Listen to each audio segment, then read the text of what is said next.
environmental risks and hazards. Important here, I think, is the fact that we've embraced the issue of natural hazards, especially in the north. Volcanoes, earthquakes. Yes, climate change is absolutely a key driver, but we also need to look at what we already have been doing and the need for more work in that area. Remember the composition of this commission. Community health and well-being. Key to this commission. Infrastructure, not just basic infrastructure, in which my home state and the Arctic need, but infrastructure to support research, basic research. Also basic infrastructure, like indoor plumbing, water that you can drink, food sources that are reliable. Arctic economic research. The economics of the Arctic are not something that people go to college and study at the get out. They sort of evolve into this program. We're asking for more economic research, and you'll hear more about that later. And finally, research cooperation. In the past, we've focused on international cooperation, which we will still do. But we need cooperation within the federal family of agencies. We need research cooperation in our own state of Alaska. We need research cooperation throughout our country. So we're looking at research cooperation writ large. But a common theme through all 5 goals is research cooperation and listening to indigenous peoples and indigenous knowledge. We can talk about incorporating, or we can incorporate. This report calls for will incorporate, will be guided by, and you'll hear more about that later. We also have a cross-cutting theme, data analytics and informatics. Now, if you're like me, and I start reading something that says data analytics and informatics, I might put a ball game on. But it's important because big data is needed. Scenario building, modeling, all needed. You'll see that theme throughout, and you'll hear more about that later. We share a sense of urgency, finally, with many of the efforts that are undergoing as we speak. So our goals report should not be seen as one siloed effort. It should be seen in a broader context. In a broader context brought about by the Department of State, think about a consulate in Nuuk. Think about the last Arctic conference you went to internationally. You see far more presence of the U.S. government there, mostly through the Department of State. The Arctic Executive Steering Committee and the National Security Council leading our national strategy for the Arctic region, and now an implementation plan. Think about the work that Dr. Larry Hensman does leading IARPC and their 5-year plan. Think about DOD's Arctic strategies, the Department of Homeland Security, the unique role of the Coast Guard. The Department of Energy just released an Arctic strategy. We have a Ted Stevens Center. Think about the Venn diagram of effort, and think about how they all work together. That's how we see the Commission, as part of this larger Venn diagram to continue the effort. So let me just talk a little bit about the continuation of these efforts. If you take all those Venn diagrams together to Mike, it feels like a continuation of U.S. efforts in the Arctic region, but at an accelerated pace and an accelerated effort. I think about a continuum of U.S. efforts in the Arctic region. Are we perfect yet? No, but I think we do have a continuation and a continuum. And finally, when you think about that Venn diagram, you're beginning to see continuity in our efforts in the Arctic. We're not there yet, but I think we're evolving in the right place. And we get to the right place because we listen to the right people. One of them is Senator Murkowski.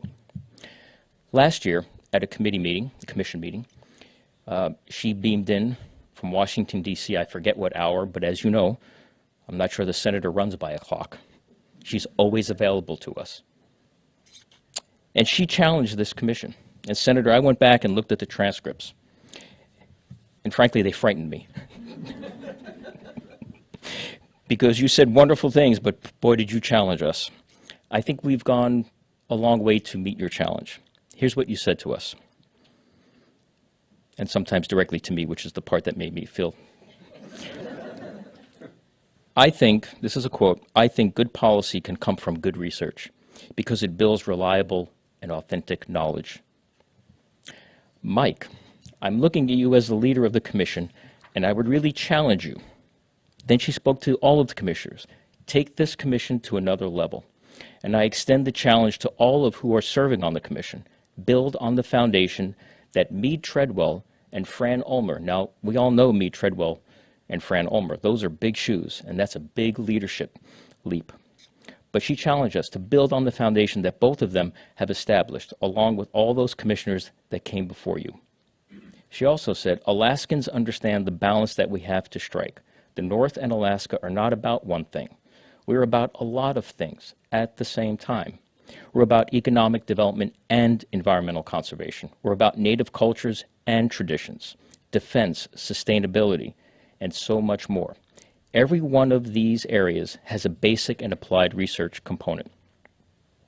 Another quote, "I'm putting the challenge out there to all of you to help us accurately and aggressively reflect on our nation's Arctic interests, both domestically and abroad." I'm almost done, Senator. I appreciate what you do. I appreciate your focus, but now that the efforts and the collaboration you will bring to these important discussions are here, they're more important than ever, more important than any other time previously. Your final quote, "A lot to put on your shoulders, but I know you have the capacity, and I know I'm looking and know that I'm looking to working with each of you every day to help advance the Arctic." Senator, I think this commission has done wonderful work over the course of the years since you challenged us. I believe we've gone a long way in advancing not just the Arctic research enterprise for the United States, but being part of that broader Venn diagram of effort that you and others have led so valiantly for many decades. With that, please welcome to the podium the senior senator from the state of Alaska, Lisa Murkowski.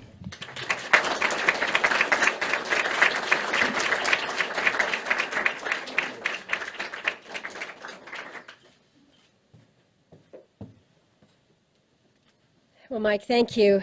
Thank you for the introduction and for reminding me about that meeting. And I did challenge you because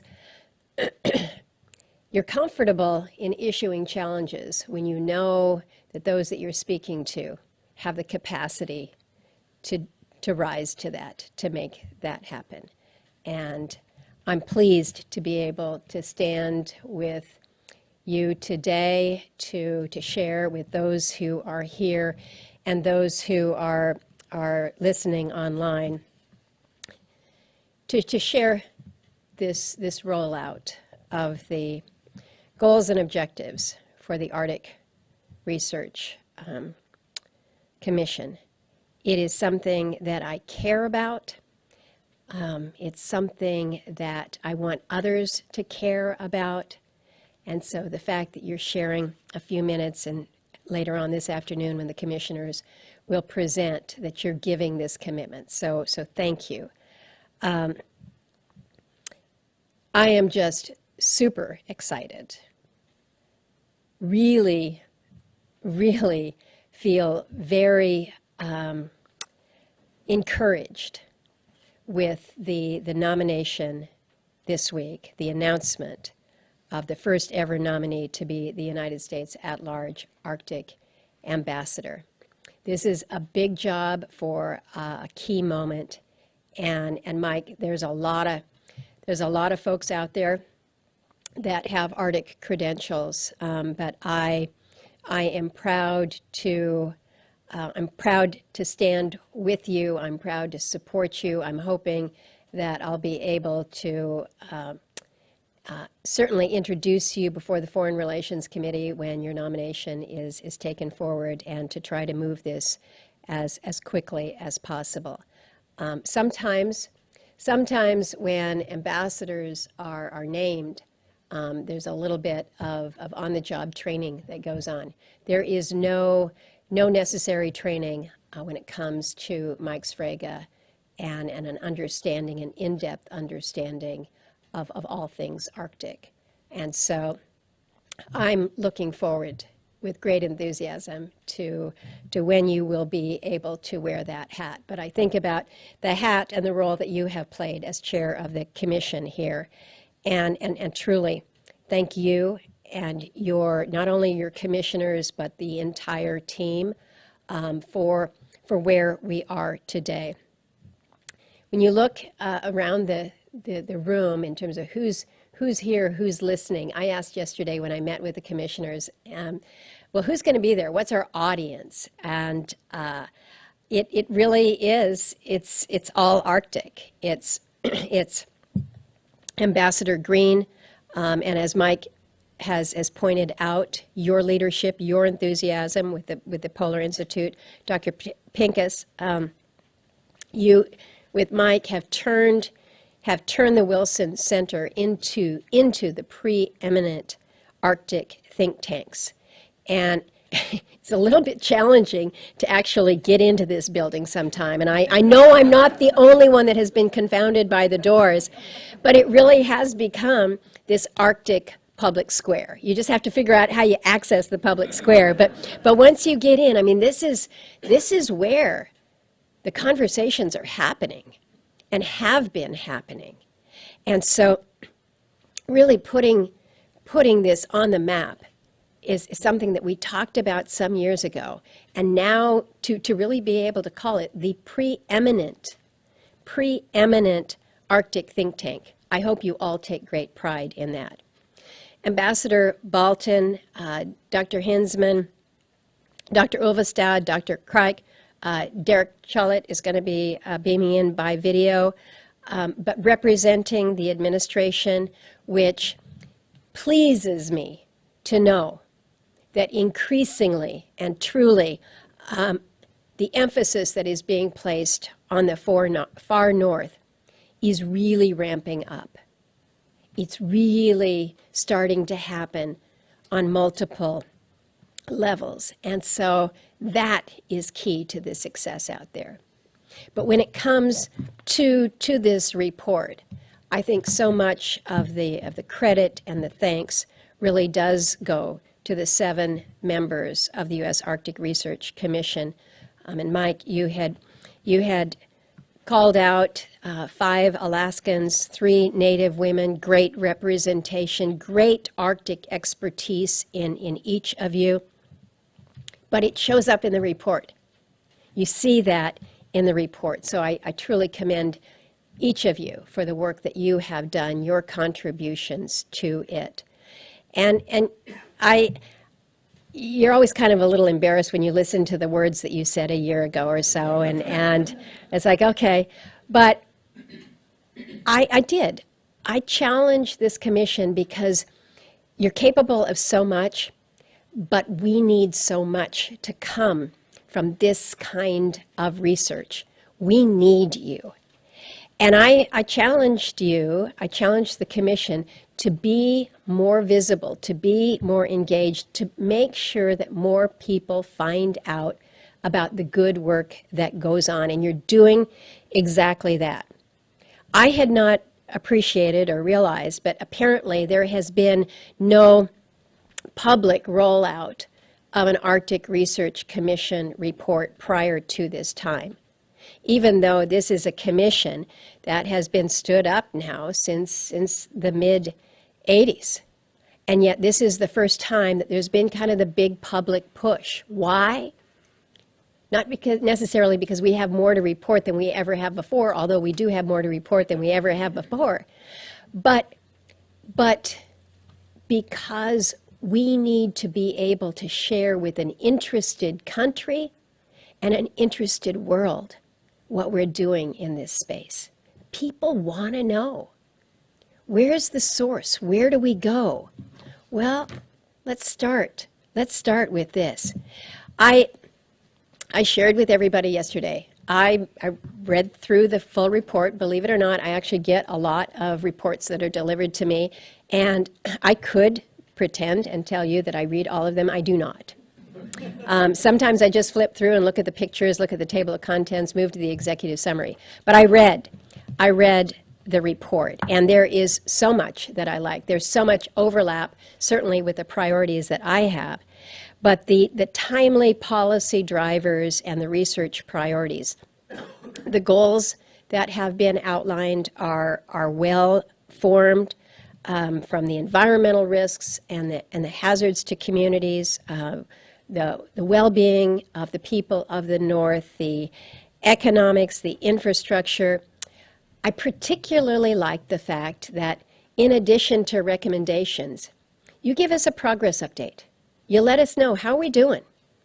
How are we actually doing? So it's one thing to get a report that says, this is what we think you should do. But when you're tracking that progress, that's important for us.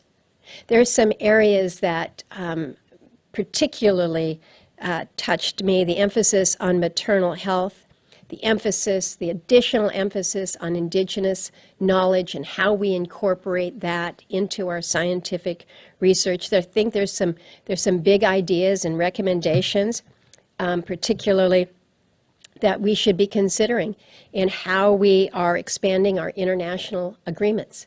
These are good, solid things that we can kind of lean into with you. But I think really the highest value to this report is its abiding commitment to Arctic research, to the irreplaceable process of gathering the facts, gathering the data, analyzing them, understanding them, figuring out where our gaps are, and then using them as the tools to make good policy. And we had a conversation about this just yesterday. We're doing so much from a policy perspective. Think about what happened last year, or last Congress, with a bipartisan infrastructure bill. We got a lot of money that's coming north, a lot of investment in infrastructure that is needed and critical. But let's be smart about how we are building out this infrastructure. Let's understand where our science is taking us in terms of areas that are threatened by climate risk. Let's understand more of what we're seeing so that we are building smart into the future, not just building for what we're looking at right now. I'm not a sports analogy fan, but let's figure out how we do skate to the puck. You know, how are we building this out? And I think that's what my dad envisioned when he wrote the legislation that created the Arctic Research Commission nearly 4 decades ago. You know, what's the Arctic going to look like? And I think what we're talking about is it. I think about the experts in all different areas, whether Alaskan Native, collaborating with Alaskans, forming these core goals and priorities, and then using them to inform and improve federal actions or strategies, the plans for the Arctic. We went down, I called it a rabbit trail. Now today I'm going to call a walk down memory lane. I was wandering around in a bookcase in my office this weekend, and this is volume 2 of the Arctic Research of the United States from spring 1988. And I start flipping through, looking at the pictures, looking at the table of contents. But in the back are all of the recaps of the meetings from the Arctic Research Commission. The 11th meeting, September 4th, 1987, kind of giving the update and the recap. I'm here to tell you, that did not captivate me, all right? There's not a single picture there. It's not that it's so simple, but let's just kind of wander through what has been put together. I'm not sure who chose the cover here of the Commission's report, but look at it. If you had to sum up the last 20 years of Arctic policy, a picture of an icebreaker who's probably very slowly breaking through this ice, a couple of searchlights trying to poke out through the darkness, that's a pretty good kind of a symbol of the past 20 years. Kind of slow but steady, kind of looking around in the dark. Are we going the right way? Is there a better lead over here? So it's a little bit of a figurative sense, but look at that. Look at how much ice they've broken through. So we're making progress, and it's slow, but it's sure. But the policies and the people that we're putting in place to guide U.S. decision making in an Arctic that is rapidly changing. This is really what it's all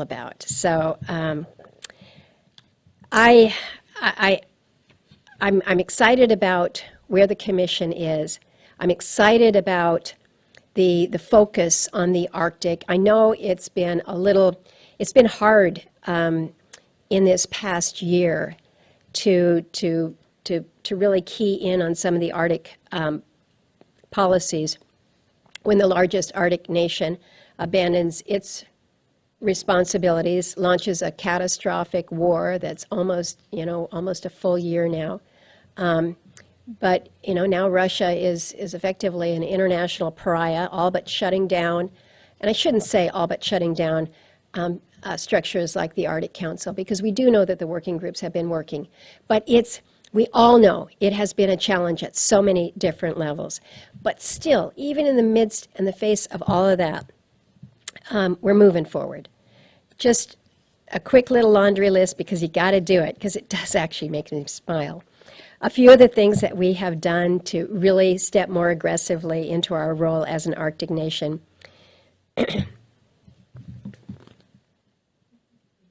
One is not enough. One is not enough. One icebreaker does not a fleet make. I think I've said that here at the Wilson Center before, but we've appropriated billions of dollars to invest in Arctic infrastructure, the polar security cutters, the ports, basic water and sanitation, broadband systems, the newly released national strategy for the Arctic region, the reinstated Arctic Executive Steering Committee, which is so important, the revived Department of Energy's Arctic Energy Office, the prompted Arctic-specific strategies from each branch of the military, the reformed 11th Airborne at Eielson, establishing the Ted Stevens Center for the Arctic Securities Studies, and it's so good to see you, Catherine, here. Your interest in the Arctic has never waned, and your support and carrying that forward means so much to us. And then, of course, just this week, nominating our first ever Arctic ambassador. So we've got a lot more to do. On my short list is Mike's confirmation. We also need to codify that position. We've got a measure that we call the Arctic Commitment Act, which takes a comprehensive view of national security, shipping, trade, and research. That one's a little bit more of a heavier lift, if you will. But I think we've got the tool here to help push so much of that, and that's exactly what you do. What you do here at the Commission. You've got basically a research guide for everything else that we do here. So this report is just the latest effort to help elevate the Arctic in our national consciousness and our policies. I can only hope that it's going to get as much attention as flying objects that seem to favor the Arctic, because this is important stuff. It's something that all of us should be ready and willing to utilize. So thank you again to the commissioners that have made this happen. I've spent longer time than I wanted on this, but you need to know the value of this research and what it's going to do to help us smartly inform policy up there on the Hill. So just thank you for what you do.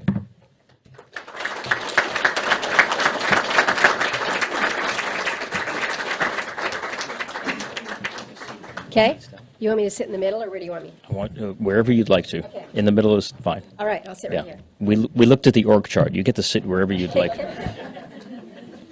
Thank you, Senator, for those remarks. Challenges past and challenges present, and then laying out challenges for the future. Now, my pleasure to introduce the President, CEO, and Director of the Wilson Center, Ambassador Mark Green. You've heard a lot about him today. You know a lot about him, and we've asked him to please spend a little bit of time with the Senator in a question and answer period. Can't think of anybody better to do that than Ambassador Green, a former member of Congress, Ambassador to Tanzania, and the Administrator of USAID.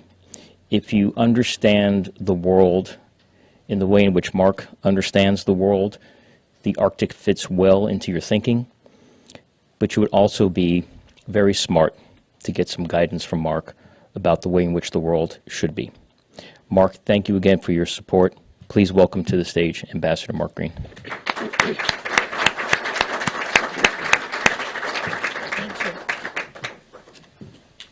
So my first reaction is that Mike Schrager understands how things work. He was deferential to senators.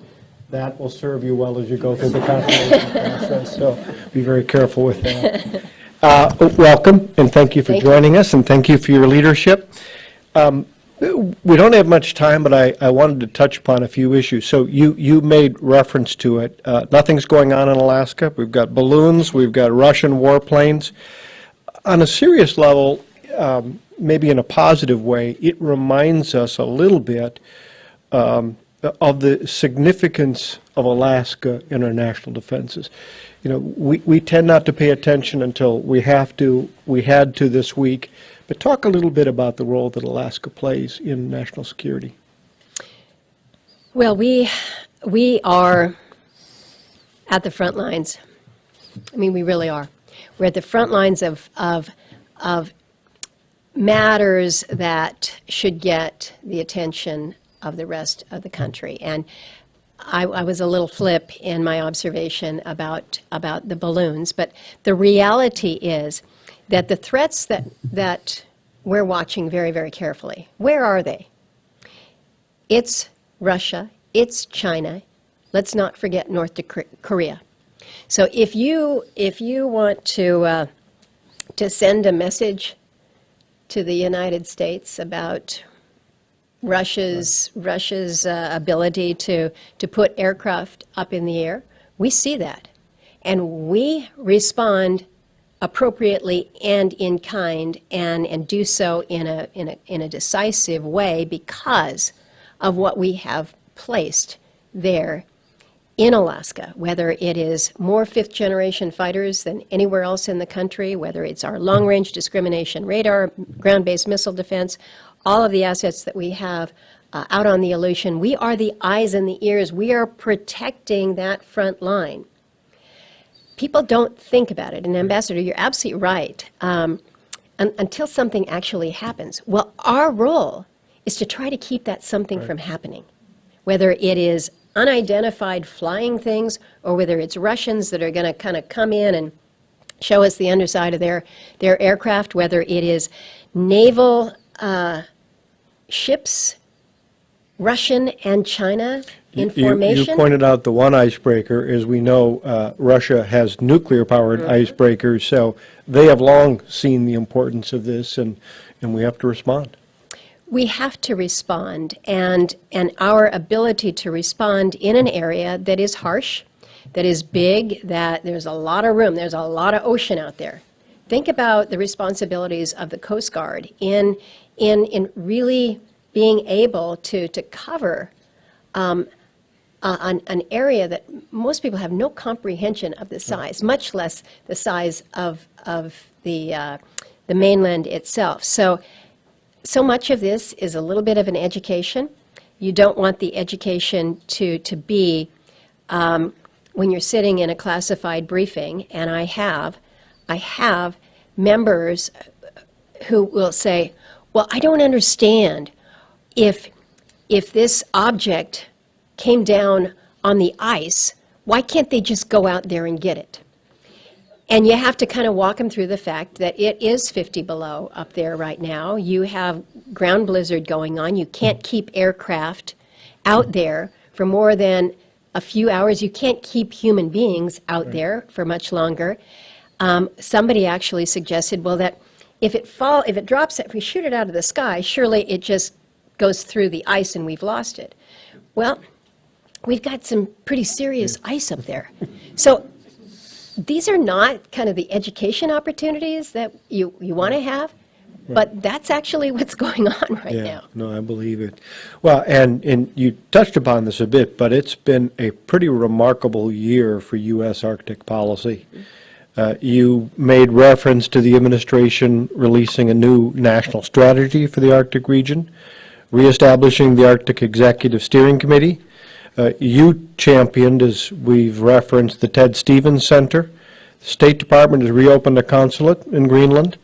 USAID, my old institution, has created a senior development advisor for Greenland. And some guy named Dr. Schrager has been nominated to the Arctic ambassador. It has been a remarkable year, but as you noted, that's just literally the first few steps. We have a long way to go. What do you see as some of the next steps that we should be thinking about and focusing on? Well, we are still moving far too slow, in my view, with polar security cutters. We had a window where we thought we were going to be able to have access to a commercial icebreaker to help us kind of bridge the gap between where we are right now and until we see the actual polar security cutters come offline. So we have to keep pushing on that. But I'll tell you, I'm concerned, or maybe concerned's not the right word. I'm going to be placing a higher priority on overall Arctic communications. We just call it Arctic comms. And I think we've seen a little bit of this in just the news recently, is this whole Arctic domain awareness. What does that mean? You've got a lot of space that you need to cover. How well are we doing it? A lot of stuff up north has been there a long time. And when we think about the implications of the changing climate, the warming climate, the permafrost, the erosion, what is that doing to some of these assets that have been sitting up there for a long time? How prepared are we from that perspective? Yeah. Something else that you touched upon, but I'd like to explore a little further. So it's been a very good year in so many ways, but there have also been some bumps in the road and some shadows that have been cast. It is next week the anniversary of first the illegal annexation and then the invasion. Beyond the atrocities, beyond the economic fallout, it did also do damage to international cooperation when it comes to the Arctic. And I look at the seriousness of this. It's not simply that Russia had the chairmanship and the name, but all of the hard work that's being done around the fallout from changing climate, the importance of sustainable development. That's something that's been damaged. But it's also true that its chairmanship is winding down, and so hopefully we'll get back to the regular work that's being done. But how important is the quality of that cooperation to the interests of not just Alaska, but the entire Arctic Circle? It is so important that the good work that the Arctic Council has done, that we don't see that slip back. You cannot put the Arctic on pause because of a war in Ukraine. But how do we work within these structures? And it has been a struggle. And keep in mind, this is following a 2-year period with COVID where a lot of the work, a lot of the research that was going on, I'm looking at it in the report here, the impact of COVID on some data collection is very real. We've got gaps now. So you've got gaps there because of a global pandemic. Now you have research that is being impeded or slowed or perhaps not happening because of Russia's actions, and yet we can't say, well, we're just going to take a moment here until things settle down. It doesn't work that way. I've had multiple conversations. I was in Norway. I was in Tromsø for the Arctic Frontiers several weeks ago with several in this room as well, talking to our friends from Norway about the Arctic Council. They will be next up to receive that. I think actually there's probably no country that is better positioned to take over the chairship. They have established relationships that they have worked with Russia even during this war. Fisheries management issues they've been able to work through. So there's a little bit more flexibility, I think, without being in a situation where we're saying nope, the work of the council has to predominate over the the atrocities that we have seen out of Ukraine, that can't ever happen. We cannot pretend or suggest that what we are seeing in Ukraine every single day doesn't need to be condemned every single day. So we just can't resume with Russia and say, well, we're going to have to figure it out because we got to work with the Arctic Council. It's going to be different going forward. It's just going to be different. But how we work to ensure that the global commons, if you will, that we're taking care of that. It's going to be a little rocky here going forward. Senator, I could go on for some time. It's fascinating, and I think the way that you've just laid that out really does set the table for some of what we'll talk about during the day. So thank you for your leadership. Again, thanks for joining us here today, and thanks for all that you're doing. You're right, this actually does matter, and it's not simply when balloons are sighted, it matters all the time, and so we all have lots of work to do. Again, thank you very much. Thank you. Thank you.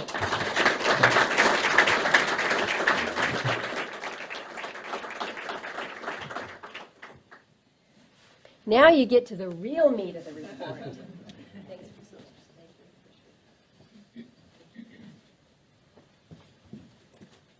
And I would stick around, but we've got a vote that starts like right now, so I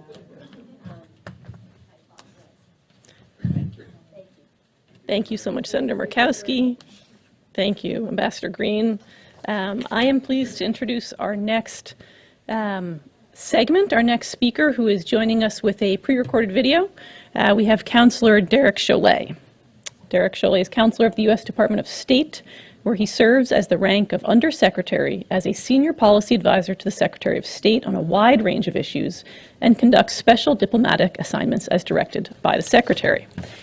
I have to note that the video he has shared with us was recorded before the announcement of Mike Safrega's nomination to serve as the Ambassador at Large for Arctic Affairs. Derek Chollet has asked to share these thoughts with you, and I'm quoting, "I'm thrilled about the nomination of Mike Safrega as the first ever U.S. Ambassador at Large for Arctic Affairs. I look forward to working with him following Senate confirmation as we continue to elevate U.S. leadership and engagement in the Arctic." So without further ado, we have a video from Derek Chollet. Thanks so much. Thank you for inviting me to address the U.S. Arctic Research Commission annual meeting. I'm happy for this opportunity to share some thoughts with Arctic policymakers, researchers, leaders, businesses, and communities. I'm traveling out of the country this week, but I wish I could be there in person with you all. It's no secret how important the work of the Arctic Research Commission is. We see this again today as it outlines a set of Arctic research priorities and recommendations that will cover the next 2 years. The 2023-24 Arctic Research Goals and Objectives Report, as well as the overall work of the Commission, could not have come at a more important time. This administration is embarking on the implementation of our new National Strategy for the Arctic region. Meanwhile, we face a significantly more challenging international situation, including in the Arctic. These realities and efforts are interconnected. They create numerous opportunities for cooperation between the Commission and the rest of the federal government. Let me begin by offering a brief overview of the challenging environment in which we find ourselves since Russia's full-scale invasion of Ukraine just a year ago. Then, I will outline how our new Arctic strategy navigates these changed realities. And finally, I'll show how the Arctic Research Commission's work is instrumental to my work, the Department of State, and the rest of the U.S. government as we advance our shared Arctic priorities. As the National Strategy for the Arctic region makes clear, Russia's unprovoked war of aggression against Ukraine has upended decades of cooperation and collaboration among the 8 Arctic states. Russia has the most territory and population north of the Arctic Circle. It is an important Arctic nation. But Moscow's decision to invade its neighbor, an independent and sovereign state, makes cooperation virtually impossible for the foreseeable future. Even before launching the largest European conflict since the Second World War, Moscow began an aggressive program of remilitarization of the Arctic. It began building or modernizing bases, expanding its icebreaker fleet, and developing and testing dangerous novel weapon systems. This ran counter to maintaining the high north as a region of low tension. Compounding the challenges from Russia, the People's Republic of China continues to pursue influence in the Arctic. It seeks to involve itself in Arctic governance and development of the region's natural resources. Beijing stood side by side with Moscow as declared in their February 4th, 2022 manifesto. And together, they have increased military cooperation in the Arctic. Last October saw a joint Russian and PRC patrol in the Bering Sea. This is of concern to the United States as well as to our allies and partners throughout the region and beyond. In addition to these growing geopolitical challenges, addressing the climate change crisis remains critical. The Arctic is warming more than twice as fast as the rest of the world. This means diminishing sea ice, thawing permafrost, and melting ice sheets. These Arctic tipping points would have a devastating impact on the entire world. They underscore the urgent need for rapid emissions reductions in line with the Paris Agreement temperature goal. Within the Arctic, climate change is driving a cascade of consequences, including coastal erosion, intense storms, and unstable ground. These effects jeopardize critical infrastructure and threaten Arctic communities and livelihoods from Ukavik on the north slope of Alaska to the many coastal communities throughout the Bering Strait and Bering Sea regions. Our new national strategy acknowledges this more challenging environment. It seeks to address the impacts of climate change by directing new investments in sustainable development to improve livelihoods, build resilience, and diversify the region's economy and energy generation. The strategy seizes the significant and growing economic opportunities in the Arctic through sustainable economic development. It follows high standards and involves local communities and indigenous knowledge. The strategy positions the United States to compete and manage growing geopolitical tensions by deterring threats to the U.S. homeland and to our allies and maintaining a robust U.S. presence in the Arctic. And it reiterates the U.S. commitment to international cooperation and sustaining institutions for Arctic cooperation, foremost the Arctic Council. The U.S. Arctic Research Commission's ambitious research goals and objectives for the next 2 years align perfectly with the new National Arctic Strategy and will play a critical role in advancing its 4 pillars. The research the Commission is prioritizing will be key to understanding environmental and societal impacts of climate and how to pursue risk reduction and adaptation. Partnering with state, local, and tribal governments, researchers can help us understand the challenges and devise tools to foster economic development that is sustainable and benefits communities. Research is also critical to designing civilian and military infrastructure that performs in extreme and in challenging conditions, as well as understanding the risk to existing infrastructure. And as the vibrant international research cooperation on an Arctic issue proves every day, the U.S. Arctic Research Commission's work drives the strong international cooperation as we aim to jointly tackle the myriad challenges we face in the Arctic. Russia's actions have significantly damaged international scientific cooperation relating to the Arctic. Unfortunately, we do not anticipate Russia will change its behavior anytime soon. Adjusting to this new reality forced upon us by Moscow, we resume the Arctic Council's projects not involving Russia, and we are working with Norway and other like-minded Arctic states about the way ahead. We are redoubling our cooperation with like-minded Arctic states on security, research, natural resource development, and the environment. As we are positioning ourselves, most notably the state of Alaska, to mitigate challenges and thrive in a changing geopolitical and natural environment, the work of the U.S. Arctic Research Commission is instrumental to each of these efforts and aligns well with our ongoing efforts across the government. I congratulate the Commission on an ambitious and timely set of goals and objectives for the next 2 years and for establishing a new foundation upon which Arctic research will be a central component of our nation's efforts in the region well into the future. Thank you.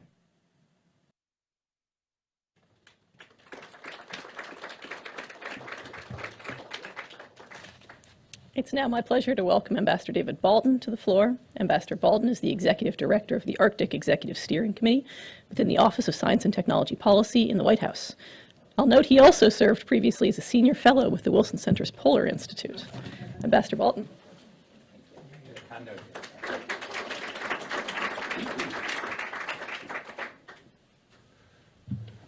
Thanks very much, Rebecca. Good afternoon to all of you. So let me start where Derek Shirley left off with congratulations to the Commission for a wonderful new report. The topics dovetail very well with U.S. Arctic policy initiatives, and this is no surprise, certainly no coincidence. Our nation not only has a long tradition of conducting world-class research in the Arctic, but of using the results of such research to inform policy decisions. And the reverse is true as well. The Commission and others like Larry Hinsman and his colleagues in ARPIC shape the Arctic research agenda to support U.S. Arctic policy objectives. My role today is to provide a brief overview of the main policy coordinating body in the U.S. government today, the Arctic Executive Steering Committee, about which you heard a little bit already, to outline very briefly the new national strategy for the Arctic region and its forthcoming implementation plan, and to show you, by way of at least a few examples, of the links between policy and research. The Arctic Executive Steering Committee was created under President Obama by executive order. It operated for a couple of years, and it fell largely dormant during the Trump administration. President Biden, however, reactivated it shortly after coming to office. It's chaired by my boss, the President's Science Advisor, the head of the Office of Science and Technology Policy. The National Security Advisor serves as the vice chair. There's some 20 federal agencies, all the ones you can name and probably a few that you can't, that participate in this, and plus quite a few parts of the Executive Office of the President as well. We meet quarterly, more or less. The main role is to try to coordinate the activities of the U.S. federal government in the Arctic, no small feat. And we have launched eight by my count, multi-agency initiatives tackling some of the biggest problems in Alaska and the circumpolar Arctic as well. And right now, a lot of the focus, and you've heard about this as well, is to build an implementation plan for the national strategy. The national strategy was issued last October. It has a 10-year outlook. It addresses both the U.S. Arctic, Alaska, but also the circumpolar region. It has 4 pillars: security,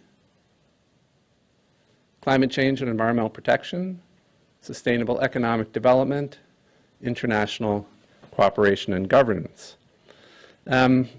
We hope to have an implementation plan out by the end of March. We're working diligently. Some of my colleagues working with me on that are here today. Stay tuned for more on that.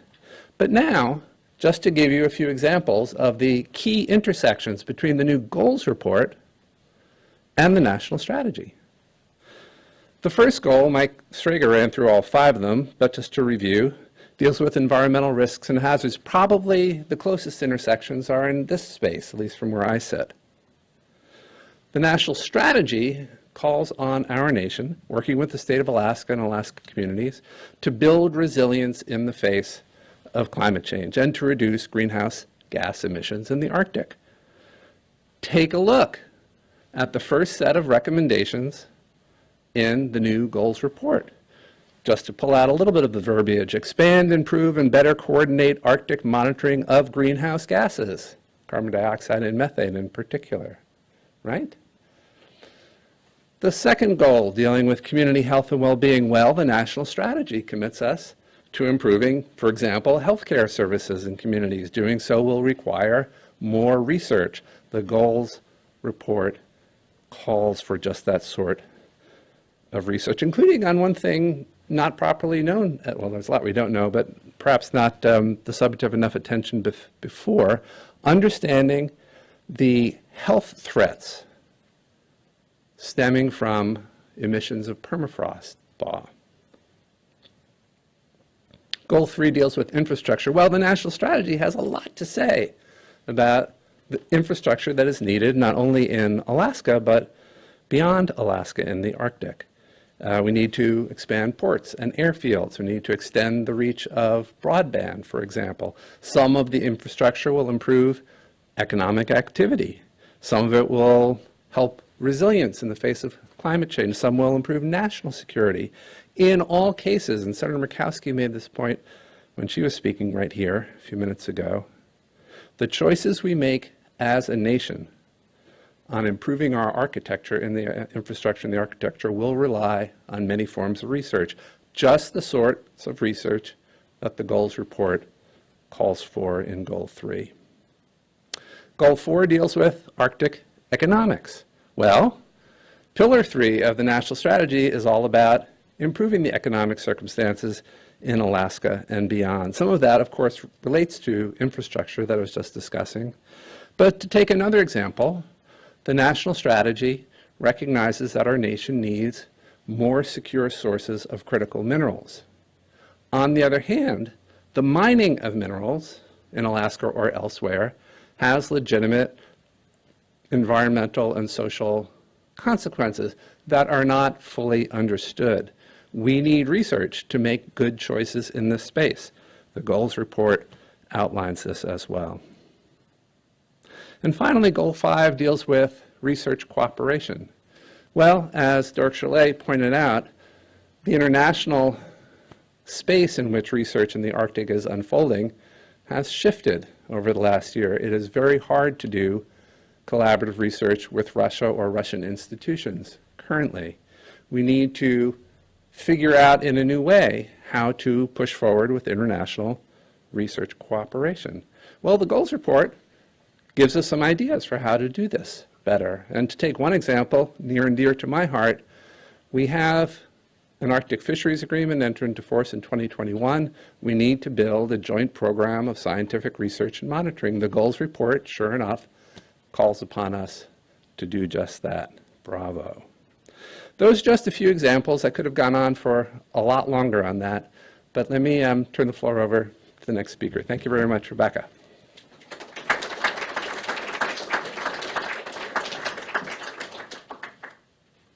Thank you, Ambassador Baldwin. It is now my pleasure to welcome Dr. Larry Hinsman to the stage. Dr. Hinsman is the Assistant Director of Polar Sciences in the White House Office of Science and Technology Policy, and he also serves and is perhaps better known as the Executive Director of the Interagency Arctic Research Policy Committee, or IARPC. Thank you very much for joining us today, Larry.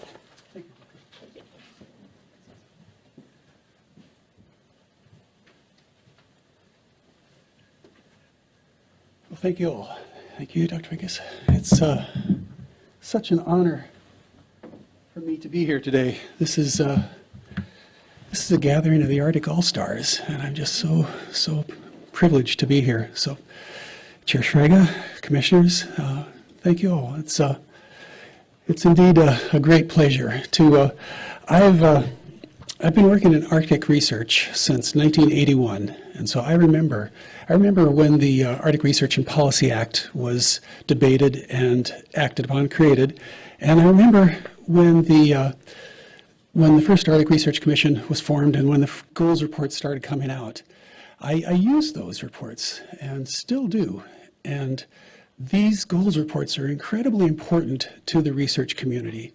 These goals reports provide direction into what our researchers need to do, but they also provide justification for those proposals that go into the foundations, to the funding agencies, and they also provide justification to the agencies to support that research. And so these are a gold mine for our researchers, and I've used them forever, and I got to say, I know them all very well. I've used them a lot, and this is one of the strongest reports that's come out. So congratulations to the commissioners. I want to just echo what Senator Murkowski has said, in that I think this is one of the strongest commissions that we've had. So I'm really pleased with the commissioners. I was pleased with the selection, pleased with all the work that you've done. So, congratulations again for everything you've done. I just want to quickly go through, as Ambassador Bolton just did, make some comparisons to this goals report and to the work that the IARPC, the Interagency Arctic Research Policy, is doing, and that there is remarkable alignment. And that's not really a surprise, as Ambassador Bolton also implied, in that the Arctic Research Commission provides the justification. They do a tremendous amount of work looking at what needs to be done. They solicit input from a great many sources. They provide direction. We have really good communications between the Arctic Research Commission and IARPC, the Interagency Arctic Policy Committee. We are the boots on the grounds. The IARPC Collaborations Group, we have over 3,500 researchers involved, from federal and non-federal researchers. We're the boots on the ground that actually do the implementation of that research. But that research is only as good as its use. And the Arctic Executive Steering Committee really follows through with some great work as far as the implementation and acting upon that research. And so there's great collaborations among these entities. And there are many other circles in this Venn diagram. I wish I could have also put on here the Ted Stevens Center. The Ted Stevens Center is doing some great work with respect to the security issues in the Arctic. And they are also acting upon the research guidance from the Arctic Research Commission. They're also acting upon the research activities of the IARPC to follow up on those security issues. So there's a great amount going on, but it's the coordination, it's the collaboration among these various entities in our nation and internationally that are helping to advance our sciences and our policy for our nation, for our world. So there's some, as Senator Murkowski was saying, there's some great work that's been done over the last 40 years. There's a lot of challenges before us. So these are the IARPC agencies. We've got 18 IARPC member agencies. IARPC exists as described in the Arctic Research and Policy Act. IARPC exists to facilitate the collaborations among the federal agencies and avoid duplication, and to get the most we can out of the research that is being funded by our various agencies. So the research activities that we take on, that IARPC takes on, are defined by the urgent research missions of these agencies. Everything that we take on has to be a priority for at least 2 or more agencies. These agencies have come up with the research needs, and also the Arctic Research Commission provides great input here.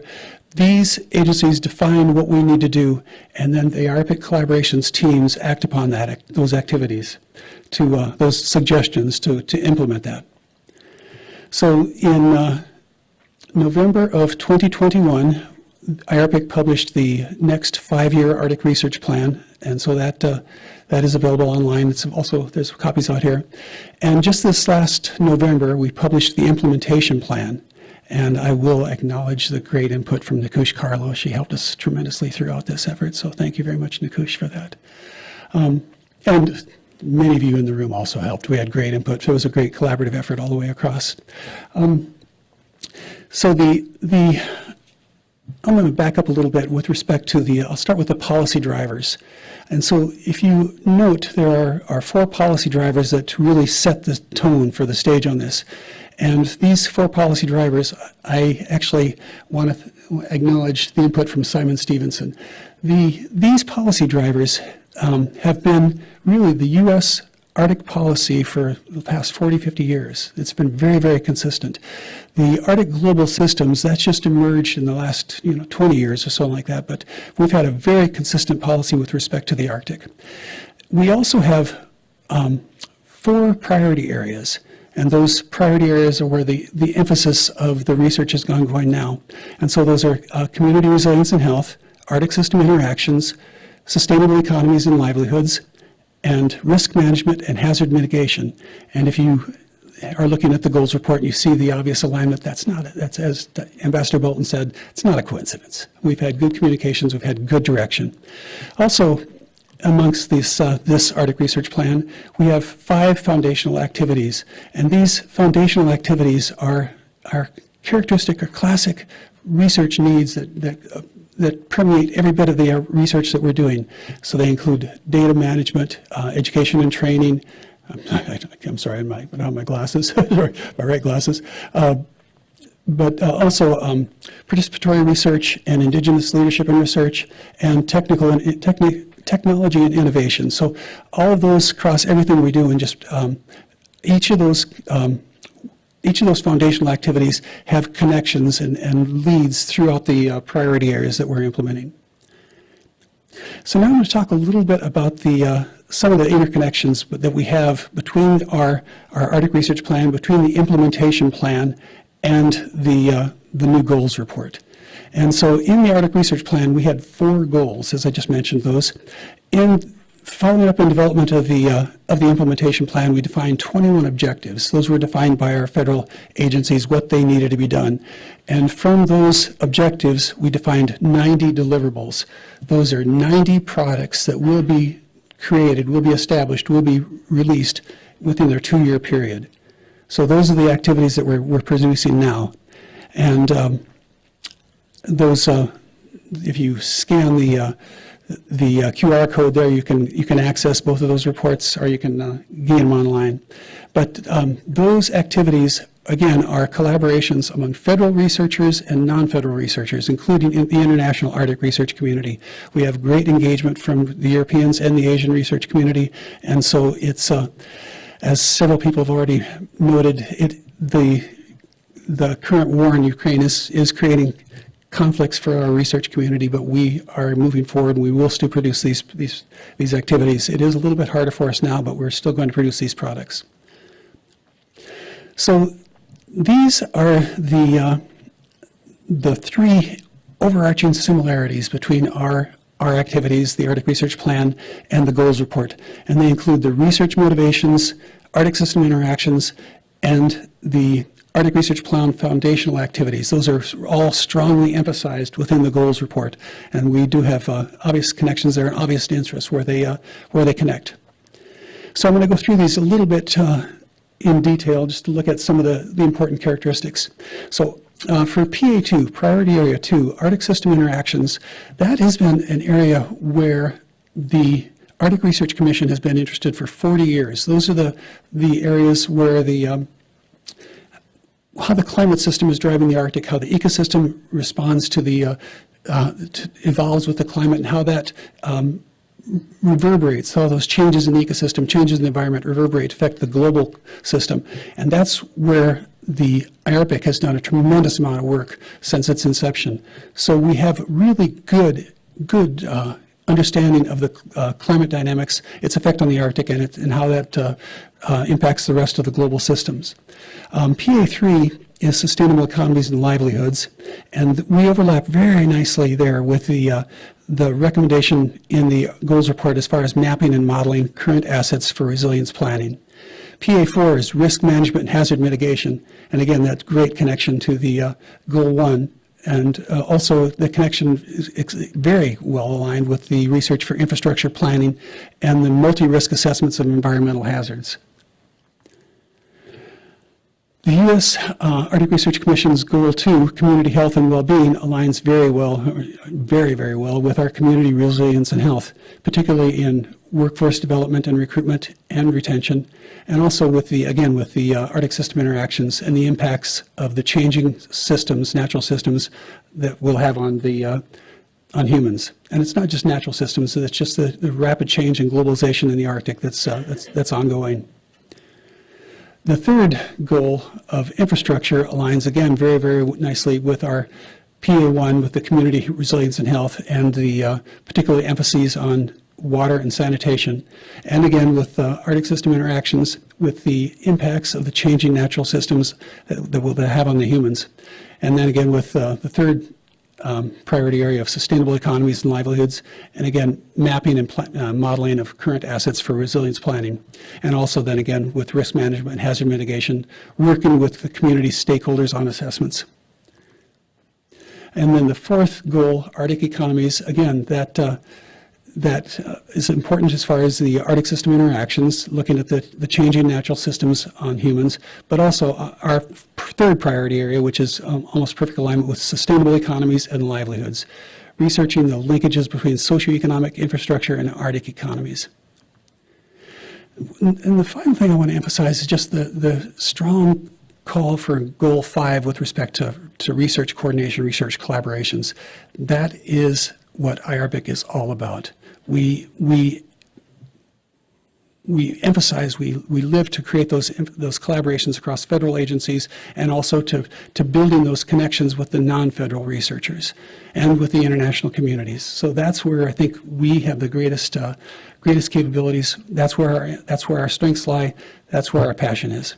So again, we're really pleased with the collaborations, with the sister relationship that we have with the Arctic Research Commission, and we look forward to many more years of good coordination. So thank you all.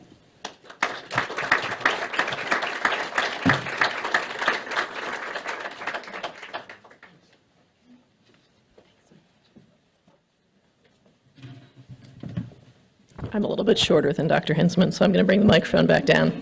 Thank you so much. It's now my pleasure to introduce Dr. James Ulvestad, who is the Acting Office Director in the Office of Polar Programs in the Directorate for Geosciences in the National Science Foundation. Thank you so much, Dr. Ulvestad.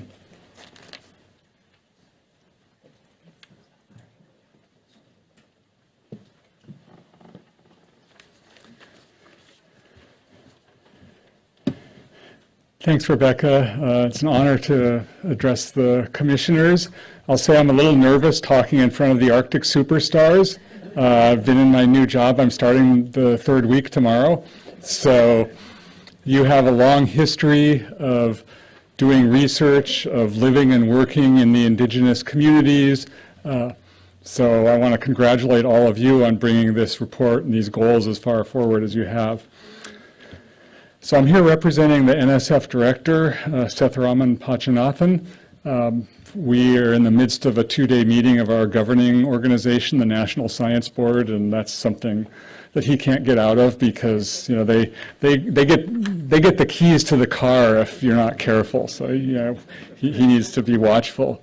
As I said, I've been in my new role for a couple of weeks. I'm an astronomer by training, but when I was asked last month to take over this role, it took me 2 minutes to say yes. I didn't ask any questions. I didn't ask for a raise. I didn't ask for anything like that because this is really important. I mean, Antarctica is important. The Arctic is important. We acknowledge that. We acknowledge that NSF plays an important role in research to help understand these complex problems that you've already heard about in the Arctic. The new goals and objectives report is an important contribution to our thinking, helps inform how we're going to support research in the foundation. And I want to congratulate the commissioners. Many of you are newly appointed. You represent academia, you represent indigenous communities, represent retirees in some cases. And I was actually told that you never retired, David, that you just kind of kept working without getting paid. But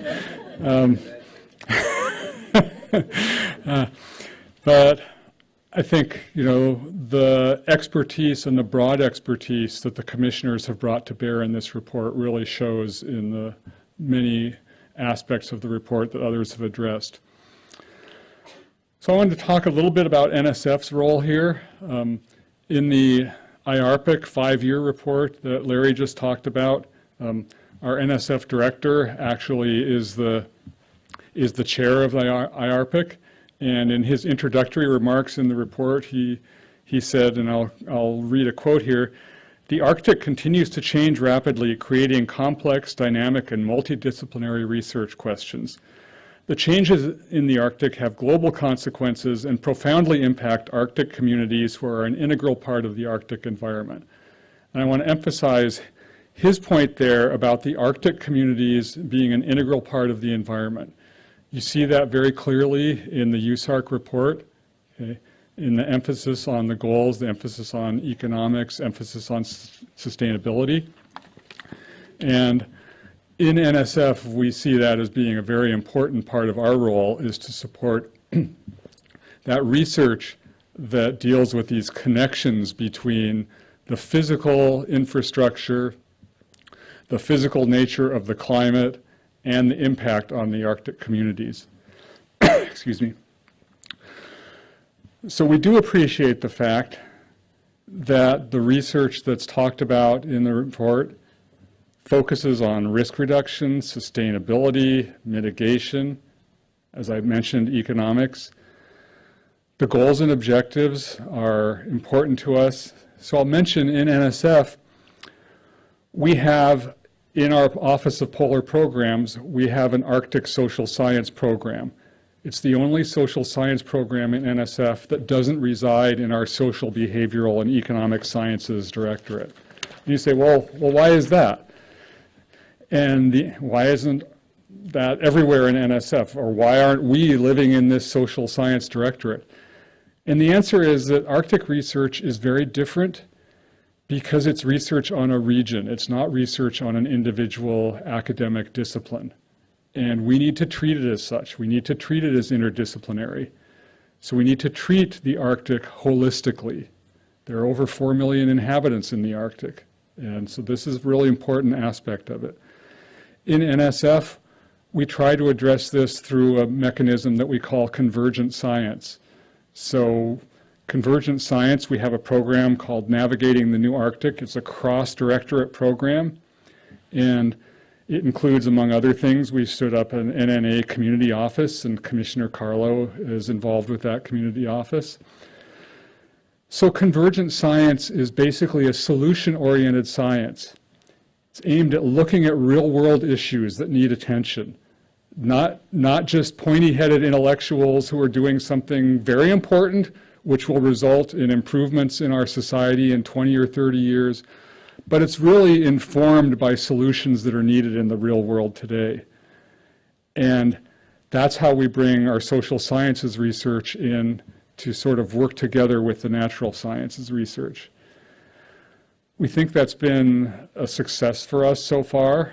We're just getting started on that approach. It's new for NSF, like all research agencies. I'm an astronomer. I mean, I live over here as an astronomer, and somebody who's a geophysicist lives over here, and somebody who's a social scientist lives over here.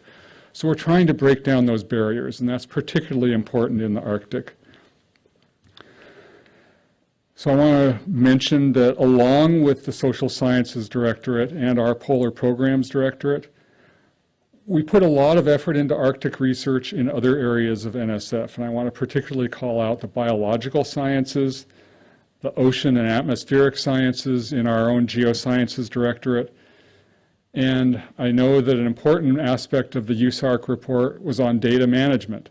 So the work that our folks do in computer and information science and engineering on large-scale data management, on data archiving, on data husbanding in the long term, that's really important. I think that is an effort that can be brought to bear on the goals of the USARC plan.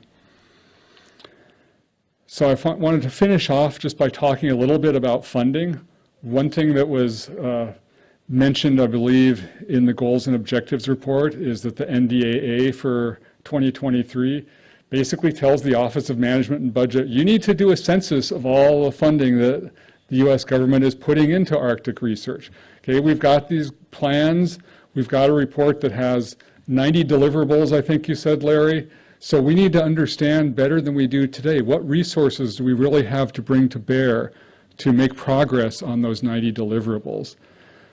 So I understand that OMB has very recently kicked off that effort or said they're about to kick off that effort. So NSF looks forward to participating in that. And particularly, we want to work together with our other agency colleagues in helping those resources come together in a convergent way so that we can, I mean, we don't fund the same research the Department of Defense funds, but working together with them, we can do a better job for the Arctic. And the first step in that is understanding what we're all doing. So I think that's a really important part of this. You know, just adding up numbers in funding, it's more than that. It's adding up, okay, what are the efforts that are coming in from the different agencies and how do they play well together? We're proud at NSF that we support several thousand researchers who are working in the polar regions, both south and north. Many of those range from undergraduate students to senior researchers. We expect that those people will be reading the USARC report.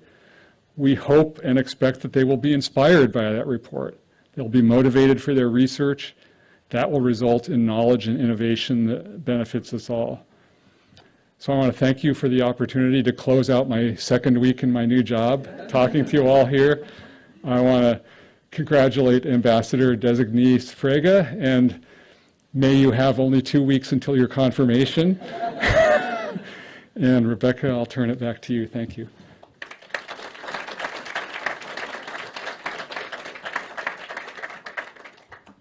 Thank you so much, Dr. Edelstad, for coming out in your second week to deliver such terrific remarks. We really appreciate it.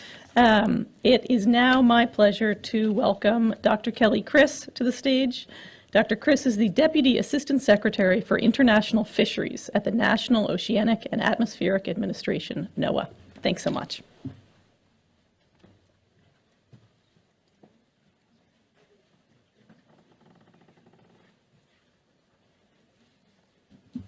Thank you so much for that introduction. Unless you all are maybe confused by my title, I also serve as NOAA's Arctic Policy Lead, which is the role I'm serving in here today. So it's a pleasure to be here today representing the National Oceanic and Atmospheric Administration as NOAA's advisor to the Administrator on Arctic policy. I don't think it's a surprise to anyone here how deeply invested in research NOAA is to inform products and services that the communities in Alaska and the Arctic region rely on. And we look forward to working with all of you, as many have noted, all the superstars in the room, to achieve the objectives described in the U.S. Arctic Research Commission's Goals and Objectives report. It's clear to us at NOAA how much thought and consideration went into the report, and I think that you all have heard that and how much alignment there is with the national strategy, with the IARPC 5-year research plan. And I think when we look at it, we see that when implemented through agency and partner research programs, in conjunction with that 5-year research plan of IARPC's, the goals and objectives for the research outlined by the Commission will yield information and knowledge that will not only advance our understanding of the Arctic region, but inform decision makers, regulators, and communities confronting the impacts of climate change across the region. Not surprisingly, many of the research priorities recommended by the Commission are consistent with NOAA's mission. And when I think about the Venn diagram that Dr. Hinsman showed, I see NOAA really integrated at the nexus of that Venn diagram.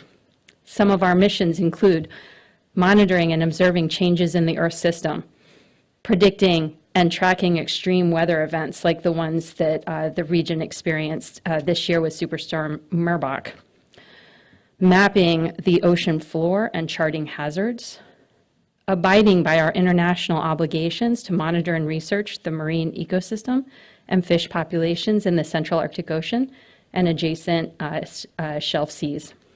And finally, engaging meaningfully and productively with Alaska's residents and Indigenous peoples. I think it's fair to say that NOAA has one of the broadest ranges of connections, interests, and responsibilities in the Arctic region. Again, not surprising to the folks in this room, we conduct and support Arctic research on a wide array, excuse me, I just got back after 3.5 weeks of being on the road, so I might trip a couple times here. We conduct research on a wide array of topics from marine mammals and marine ecosystems to oceanography and climate and weather. We're constantly improving our remote sensing capabilities via satellites and uncrewed vehicles, and let's not forget our oceanographic research vessels and airplanes. We're grateful that the Commission mentioned all of our work, including the impacts of weather on health, the emerging challenges of harmful algal blooms and ocean acidification, and our ongoing work to project sea level rise and grow Alaskan aquaculture. And we can't forget the annual assessment of the Arctic via the Arctic Report Card. I think it's really easy to point to some of NOAA's more recognizable products and the ones that you all are very, very familiar with. For example, our daily weather forecast. But there are a few things we do in Alaska that are unique. For example, I encourage all of you to catch the Strait Science, as in the Bering Strait, lecture series that NOAA Sea Grant organizes out of the Northwest campus of the University of Alaska Fairbanks in Nome for the benefit of local residents and those from afar who are curious about the region. And I believe, Dr. Hinsman, you just participated in one of those series. NOAA's work in the Arctic and Alaska relies on partnerships, and one of the most important is our ongoing relationships with the tribal entities in the state. Co-developing and co-producing products and services are essential tenets of NOAA's work in the region, as evidenced by the newly funded Climate and Equity Pilot Project with the Alaska Native Tribal Health Consortium, which aims to increase the capacity of the ANTHC to serve Indigenous community needs in response to climate change. Another great example, which is highlighted in the Commission's goals report, is the Sea Ice for Walrus Outlook. This joint effort of the Arctic Research Consortium of the United States, the Eskimo Walrus Commission, the University of Alaska Fairbanks, and the Bering Strait Native communities highlights how Alaska Native subsistence hunters, researchers, and NOAA can come together to meet each other's needs. On a personal note, and we didn't hear about this yet from anybody else, I've been working alongside other federal agencies and tribes, including the Department of Homeland Security and the Department of the Interior, to increase climate resilience in the Bering Strait region under a presidential executive order that also lied dormant after President Obama initiated it. Our efforts to foster relationships have resulted in historic meetings with the Bering Intergovernmental Tribal Advisory Council focused on co-stewardship and co-management of the Bering Strait region that we hope can serve as a model for future collaborative approaches. However, NOAA recognizes there is so much more we need to do and is actively working to identify where the needs and gaps are. Historic funding through the Inflation Reduction Act and other sources will help NOAA enhance our ability not only to deliver our mission in the Arctic, but also support the communities who depend on the information we provide both in Alaska and across the globe. I'm glad to see the Commission announced a goal on Arctic economic research, as NOAA has a keen focus on advancing and evolving the blue economy. The ocean data of today are essential to support our national economic growth, protect the ocean's health, and inspire solutions to societal challenges that, when addressed, can accelerate the ocean and coastal data and products of the future. In these brief remarks, I hope it's evident to you, as it is to me, how not only how vast NOAA's remit in the Arctic is, but also how committed we are to achieving it. NOAA's research and responsibilities for the Arctic region and how they link to the Commission's goals report, which reaffirms and re-emphasizes some priorities and introduces new ones in light of the rapid evolution of the region. We look forward to continuing to work together with the Commission and other federal partners to advance our understanding and knowledge of the Arctic region. And I thank you again for the opportunity to represent NOAA at this event today.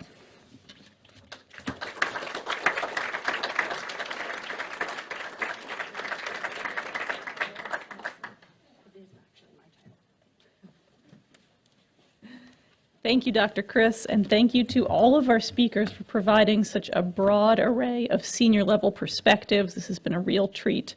I'd like to thank all the speakers, thank our audience, give everyone one last round of applause, and then we will take a 30-minute break. Thank you.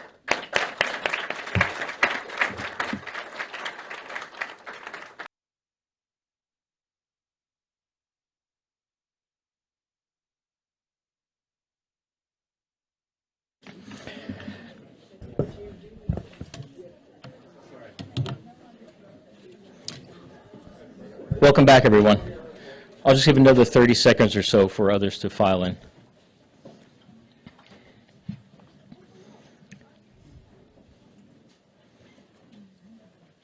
So we're at the second part of the program where we actually go through the goals report, some motivations, but the recommendations in the report, and then a little bit of a deep dive into each of those recommendations. And then we're going to invite onto the stage at the right time the commissioners. You've heard a lot about them. You finally will meet them, and even better, you will hear from them. So without any more delay, I I want to introduce to all of you the Executive Director of the U.S. Arctic Research Commission, Dr. John Farrell. John, thank you.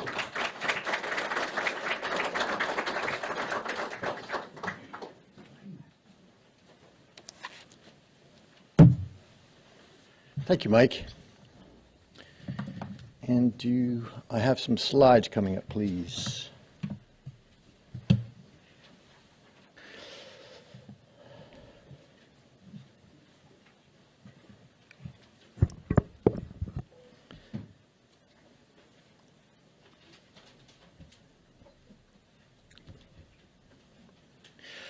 So I'm not Cheryl Rosa. Cheryl Rosa,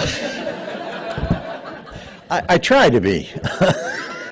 I try to channel Cheryl, but I'd have to go all the way to Europe to do that. She got stuck trying to get here because of difficulties in travel. So I'm going to hit for Cheryl today, and then I'm going to give my own presentation too. So bear with me as we get through this.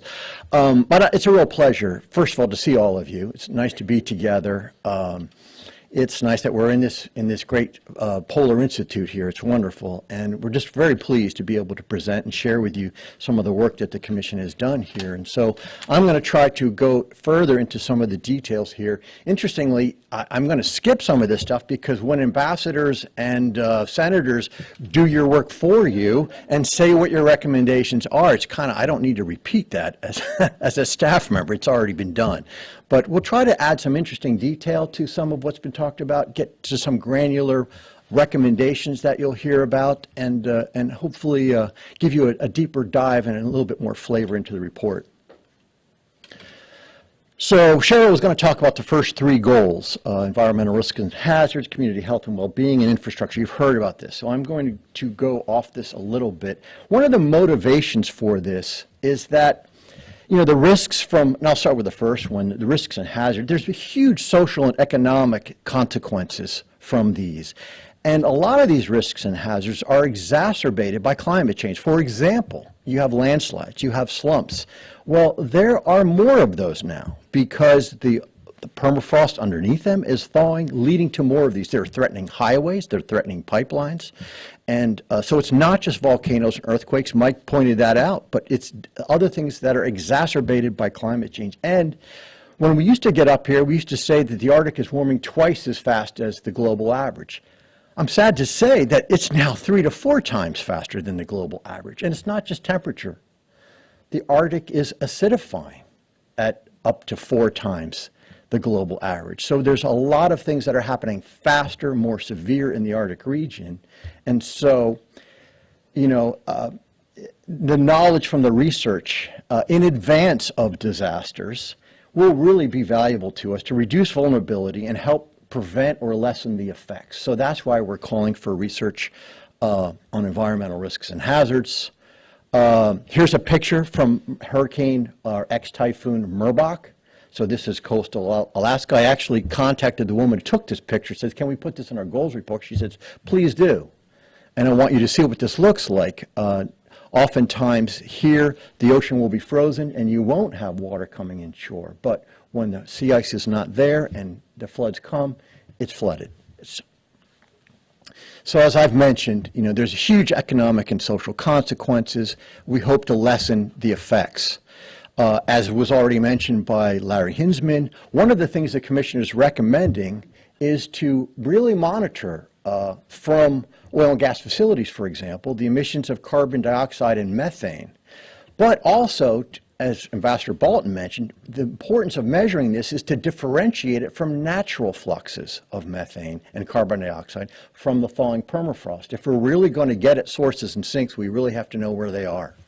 So that's a really important one. Sea level change, it's going up because of the melting of Arctic ice from not just glaciers and ice caps, but our understanding of how the sea level change will impact on communities really requires additional mapping and sea level gauges. We have very, very few in Alaska, and we need more. We need to have that baseline understanding of how that's going so that we can do a better job of community planning.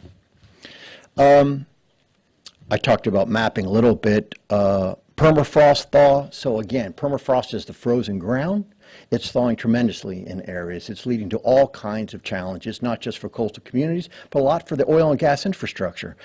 Commissioner Mark Myers was telling me about some tremendous difficulties at some well sites and some wellheads about thawing permafrost. It destabilizes infrastructure in a huge way.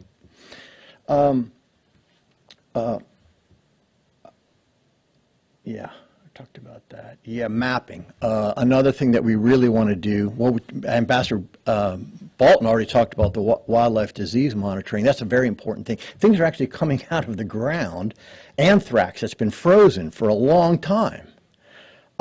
Suddenly when that's thawing, it still is activated. And that's a threat and a concern that's already raised its head in a couple places. And we're curious what else could be coming out. A big deal. These examples have already been talked about. The Sea Ice for Walrus and the Sea Ice Prediction Network do a much better job of actually, this is with the communities, so much better job of letting communities know where the ice is, where their ice isn't. That's a platform upon which the walrus rest and feed from, so that's some very important things. So it's a nice integration of communities with improvements in sea ice forecasting. Geospatial data and maps are critically important. You know, the access to geographic data, it really helps with decision making and reducing risks. And actually, this is where the state of Alaska has done a great job with the statewide digital mapping initiative, Alaska Mapped, and the Alaska Geospatial Office, all supporting the efforts to collect, acquire, and to analyze this data, disseminate it. So with a much better understanding of where you are. I mean, believe it or not, people don't know where certain mountains are in Alaska. I mean, the accuracy of knowing where some of these locations are is much poorer than you'd ever imagine, especially compared to the lower 48. So having a much improved digital elevation model, for example, and NSF played a big role in that, it was very helpful, is really critically important. The second goal is community health and well-being. It's already been talked about. Those are salmon strips. As was mentioned, the Infrastructure Act will bring a lot of money to Alaska, and it's important to that money is spent wisely. As Senator Murkowski said, you know, you don't want to invest using standards from 1970s, 1980s when you're going to be working on infrastructure. You have to understand and react to the current environmental conditions, which are significantly different than they were in the 70s and 80s. There's a lot of challenges that remain. Some of the recommendations, as was mentioned, maternal health. We have, I think one of our little factoids is that American Indian and Alaska Native women have pregnancy-related mortality rates that are twice the rate of white women in the nation. So that's a huge disparity that requires additional research and focus on. One of Commissioner Vo's favorite topics is workforce recruitment. And she rightly said to us, when you're talking about infrastructure, it's more than just pipes and chains and roads and rails. It's the people that operate this infrastructure. Tremendously important in small communities that you have people who are operators who understand reverse osmosis, who understand how the water and sanitation systems work in these small communities. So you need to bring that part, that's really part of the soft infrastructure that's necessary to operate the hard infrastructure. And there's some really interesting research that can be done on that. For example, at Joint Base Elmendorf-Richardson, there is a virtual reality training module that the maintenance crew uses. Maybe something like that could be adapted for people in communities to learn other ways to operate that kind of infrastructure. And the rest, I'll just skip over this for now. Telehealth, there's been some really nice progress in there. The Patient-Centered Outcomes Research Institute has over $110 million for research funding, and that's designated for studies focused on chronic care management using telehealth. When you've got a state as big as Alaska, 1 person per square mile, you don't have the same healthcare facilities available to everyone. So there's a lot of improvements that are being done. And also, the telehealth broadband pilot project is another example, which is connecting people in rural Alaska to healthcare providers, which is significant. Talked about maternal mortality and remote patient monitoring too. There's ways now that you can actually hook up to certain systems and check vital signatures and so on that doctors are able to do from abroad. from beyond. Because really, in many ways, Arctic Alaska is oftentimes referred to as a medical desert. And the access to hospitals, primary care physicians, and so on is not what we are used to down here. And there is research that's available and being conducted to help shorten that distance. Infrastructure E. That's a photograph I took in Kivalina in, I think it was 2009, when they were building a revetment of rock to try to keep erosion at bay. Incredibly expensive to build these things. $20,000 a linear foot, something like that. In some places, $30,000. In part because they don't have rocks there, so they have to bring the rocks in from other places. But incredibly important infrastructure, and it's important that it's done right. So some of the motivations are, using the proper technology, innovation. Things that work elsewhere don't always work in the Arctic. George Newton, a prior commissioner, always told me this, that whatever tools you have in the lower 48 oftentimes do not work in these environments. And it's so very true. So you have to have the proper technologies and tools when working in this region.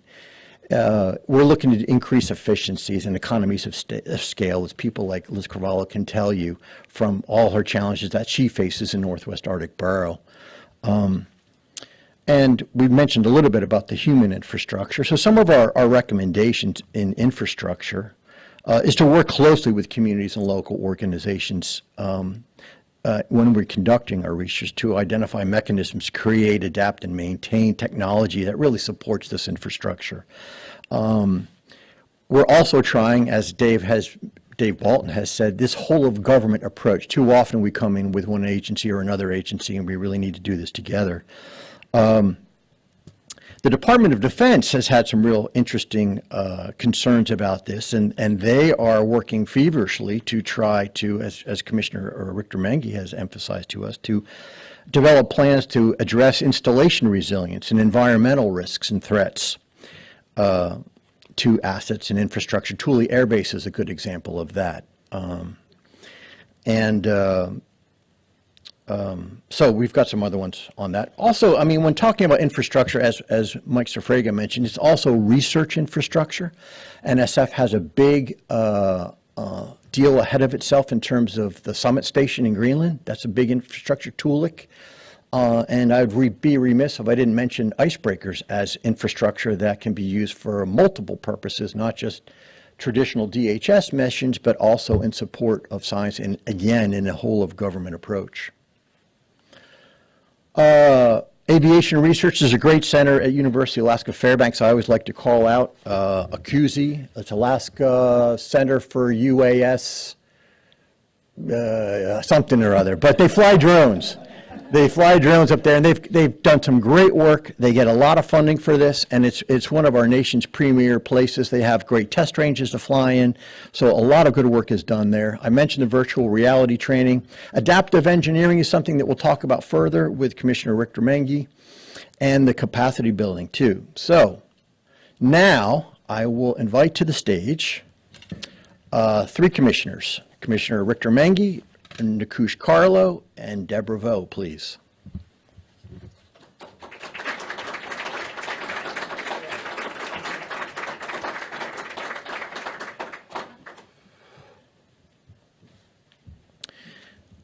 And we have invited each commissioner to give a few minutes of remarks, reflections on these, to expand on the things that they found most important and relevant beyond what I've introduced here and what you see in writing. So I think we'll start from, I'd say ladies first, but happily, that's not. We can go left to right or right to left. Would you like to start, Jackie? Sure.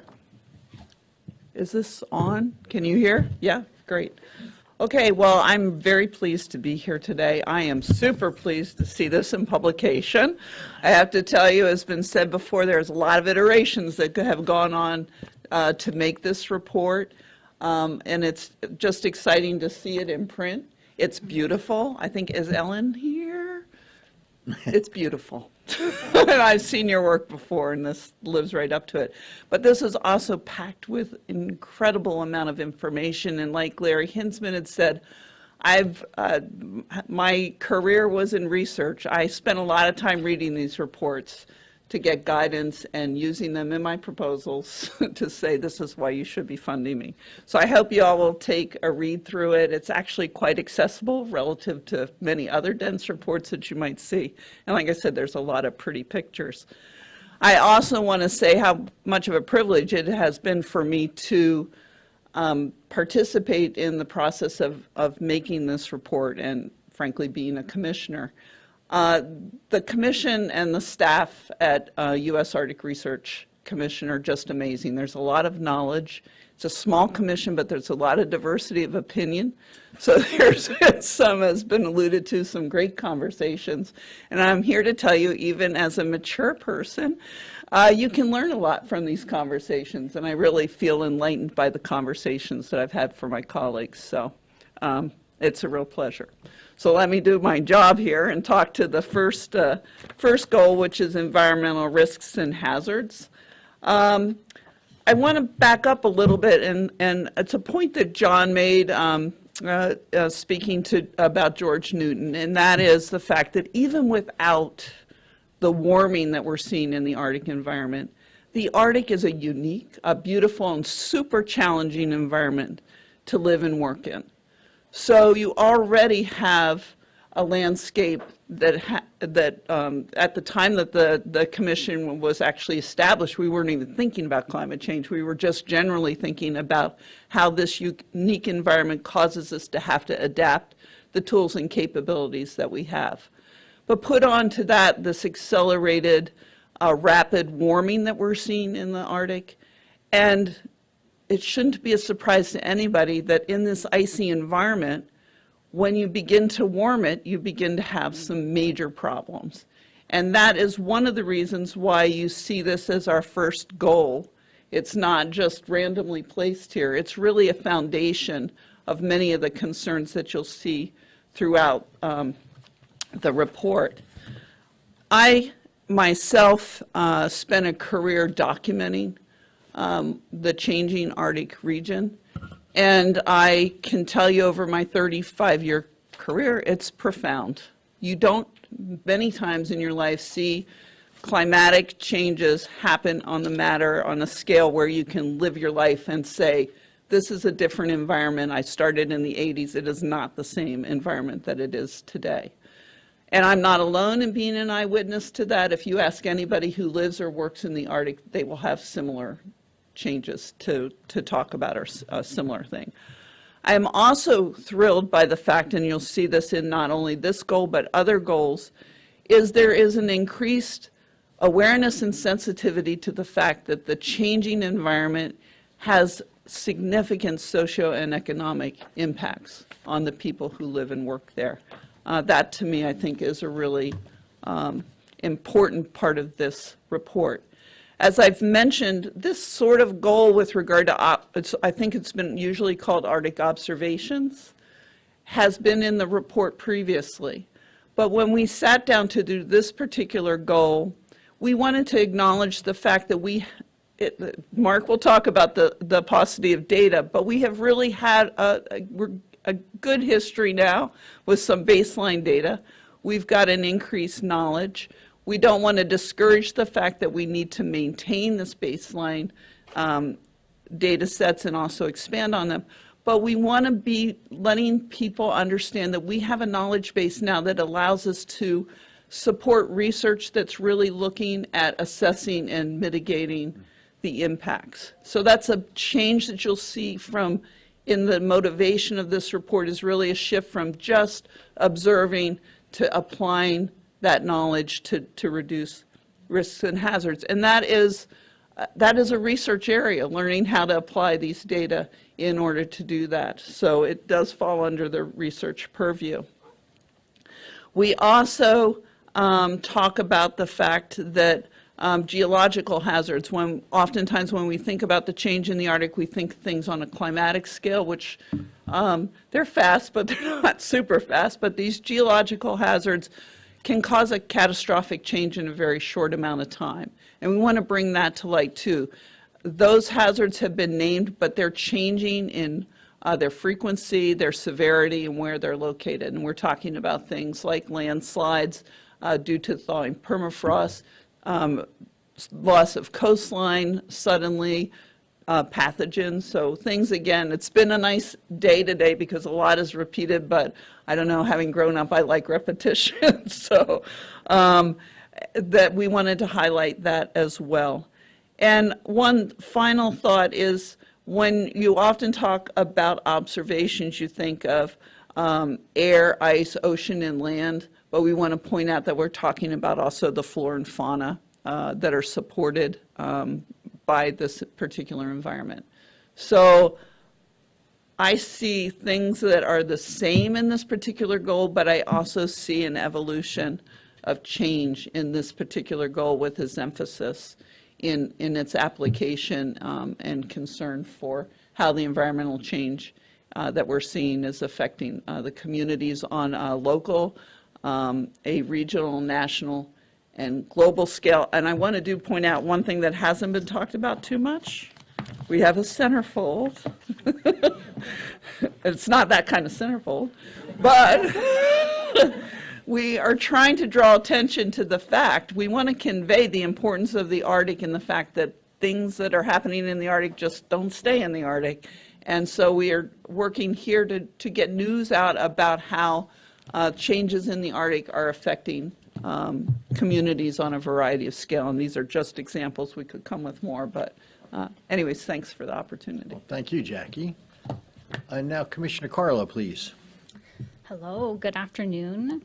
My name is Nakush Carlo. I'm Koyukon Athabaskan from the interior region of Alaska. I do live on Duwamish land in Seattle, but I have roots to the village of Tanana, which is at the confluence of the Yukon and the Tanana rivers. Is audio okay? Good, okay. Just want to check. Move closer. Oh, nope, I'm getting the move closer to the microphone sign. Thank you, Jack. So I just want to start with why the Arctic is important to me, and part of that reason is because all of you, all the people who live and work in the Arctic and really care about the region and want to work together. And that is really essential for us to move forward as we adapt and work in a region that is rapidly changing. And we've heard that a couple of times. And it's worth saying again that the Arctic is warming significantly faster than other places around the world, and that it's accelerating at an alarming rate. It also means that the changes that are felt in the Arctic are felt way beyond the Arctic. And this speaks, in part, I know we have an online audience with us, so wherever you are in the world, you are connected to the Arctic. And that's something that we really want to continue to emphasize and get across to further bring us together so that we can work on solutions. In reflecting on the community health and well-being goal, you've heard some of those recommendations focused on climate-related health, social risks, maternal health, health disparities.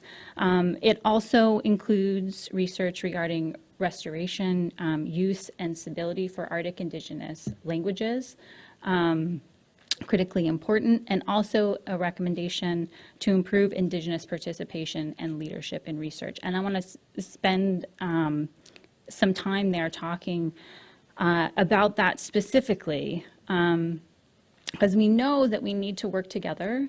We need to form a foundation of trust and respect in order to address the inequities that we see in research itself.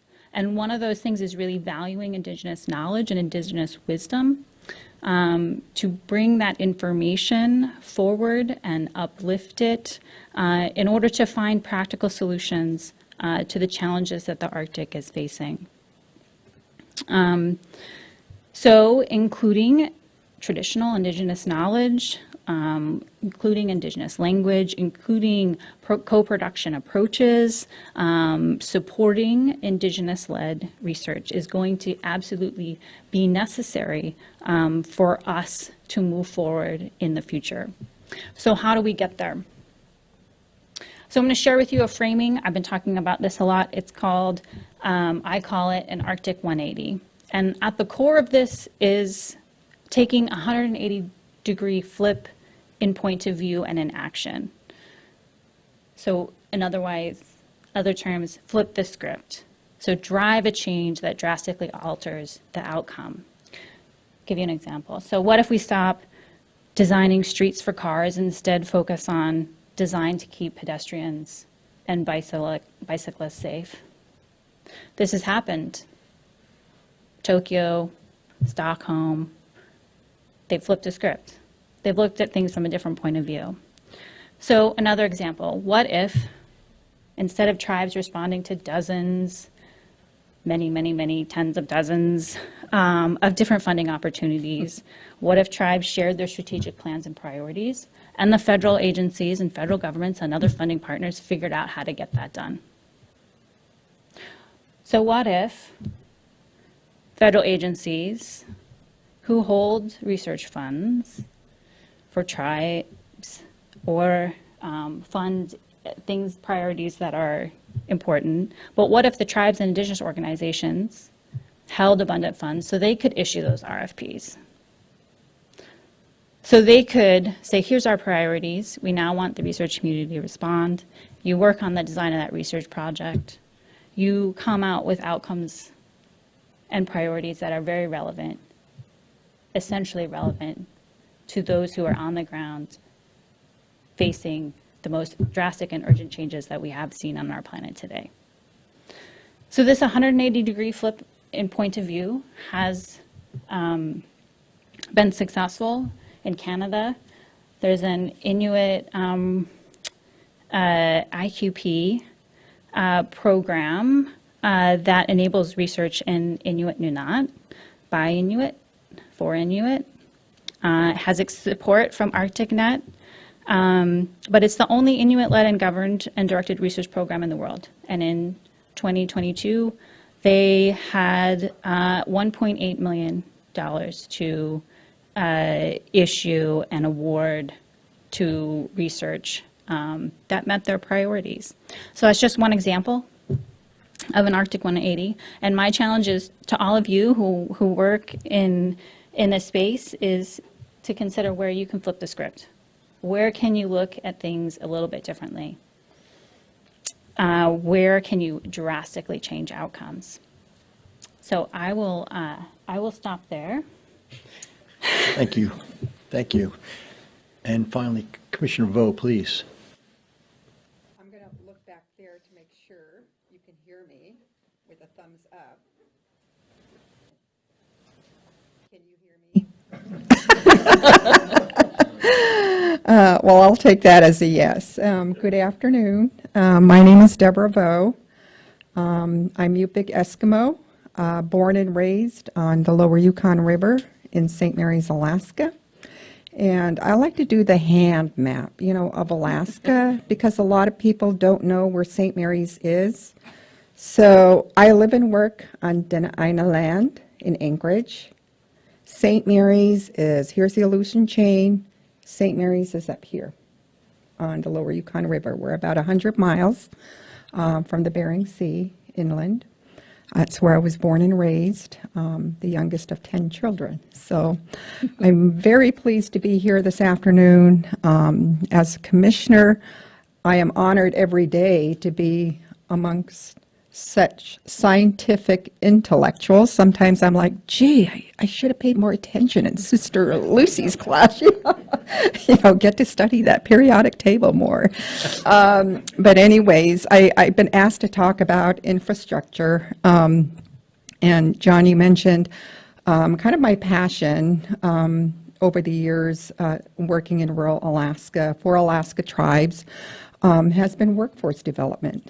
That's just, in my view, a nice fancy word for, how do we educate and train our children for these jobs, that, all this infrastructure is coming in, whether it be a new health clinic, water and sewer. Now more lately, we have broadband coming in. And so there are great opportunities out there. And one of the things that we face is workforce retention out in rural Alaska. How do you get these young men and women interested in these training opportunities and education so that they can keep up those clinics that we're building out there? They can, be out there splicing, the wire for the broadband, or doing all the fixing, when a big windstorm comes in. So I've been asked to kind of look at what are some of the, not challenges, but some of the victories that I've seen. And my focus is more on the Yukon-Kuskokwim Delta because that's where I grew up. And I'm very well aware of the challenges out there as far as workforce development and retention. So I just want to mention a few that just came to mind. The first is Ute Litnalvik, which means the People's Learning Center. It's a learning center located in our hub community of Bethel on the Kuskokwim River. And what Ute tries to do is provide the training and education in areas that are essential for the workforce in the area. For example, and they have partners that help with the training, that contribute, like the Yukon-Kuskokwim Health Corporation, which is our health provider out in the region. We have the Regional Housing Authority. We have the local school districts that all contribute to what their needs are, and they kind of project out, the number, the workforce they will need, health aides in the communities, heavy equipment operators, and things that'll keep the village running. So they've done a great job, I think, over the past 10, 15 years that they've been in operation and working with their partners in getting that training done. One of the other organizations that came to mind, of course, everybody has in one way or another heard of ANSEP, or the Alaska Native Science and Engineering Program that's housed at the University of Alaska Anchorage. I think Dr. Schroeder, under his leadership, has done an amazing job in recruiting and getting private, public philanthropy excited about STEM for Alaska Natives. And we've seen the program grow from just high school, and now it's K through post-secondary. And what they do there at ANSEP with their classes, it allows students to get excited about the STEM subjects. It allows them to take classes and to earn college credit so that by the time they graduate from high school, they're already ahead of the game. So I love the ANSEP program and the wonderful things that it has done. On a more local level, well, not local, but maybe statewide again, there's a nonprofit called the Excel Academy, and it partners with rural school districts, and it targets junior and senior high school students and gives them the opportunity to explore careers and training. We got students that come in from the villages anywhere from 2 weeks at a time to 6 weeks to explore like vocational training and just the simple thing of getting a driver's license. As you know, Alaska has maybe, one or two roads, and the rest of the travel is by airplane. So I didn't get my driver's license till I was 21 and in college. And the only reason was because my parents were coming to my graduation and I had to drive them around. So that was motivation enough. There are no DMVs in St. Mary's. So for anyone in the village, folks get really excited when they turn 14. Oh, I'm going to get my learner's permit, That doesn't happen in the village. You have to fly into Bethel, which is a $500 round-trip ticket. And you're lucky if someone from Department of Motor Vehicles is there to give you the test. And then to fly back home, you keep your fingers crossed that the weather is cooperating. So it's quite expensive, and I think it's a barrier to a lot of the training that is needed out in rural Alaska to operate and maintain the infrastructure that's going on out in rural Alaska. So just those three, I think, areas I just wanted to highlight because there are so many challenges. There's always silver linings somewhere. So thank you. Thank you very much. Well, I have canned questions, but I always hate those. And so I think we'll throw caution to the wind and invite questions from the audience. We have microphones on both sides. If people are shy or reticent, don't worry, I have questions. But let's give you an opportunity to ask these knowledge holders some questions about what they've been presenting here today. So please, I invite you.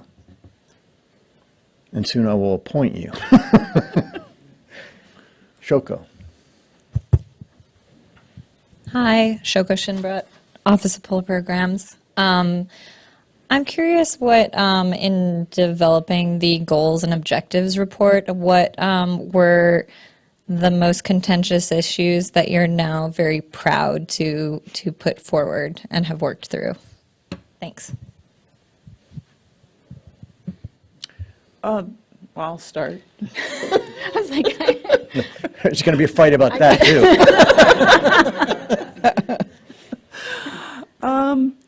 I think the discussions that we've had in one part on balancing the emphasis of rural communities to other issues that are facing not just the state of Alaska, but we also have a North Atlantic sector of the Arctic, trying to seek a balance that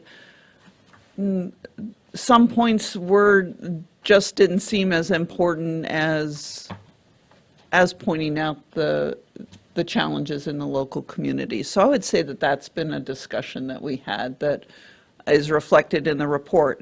There were some things that were lost along the way that were kind of, on a bigger scale. I think to that point, not everything can go in the report, right? True. And that was one of the very, I think, early discussions we had is a huge long list of items. How do we get down to some reasonable number? And to say that I think we're probably still trying to find that balance. I personally think that smaller number is better in terms of putting resources and time and really focusing in on the things that are absolutely essential and critical. I'm not thinking of any other big points of contention. I will say that it's really helpful during our meetings to have different points of view and different evidence and presentations and having that dialogue and being able to ask questions. That's super informative to us when we later go back and try to put things into the report that you see now. Exactly. I just want to say ditto. So, but, getting that 30,000-foot level, I think, and trying to include, we had a whole list of things, how do we squeeze that all in, and so we have to go high to make sure, nothing is not included. So I think that was, for me at least, the hardest thing to do. And as Nakush said, hearing different points of view was really important. Like I said, I sit with scientists, and I should have paid more attention to Sister Lucy.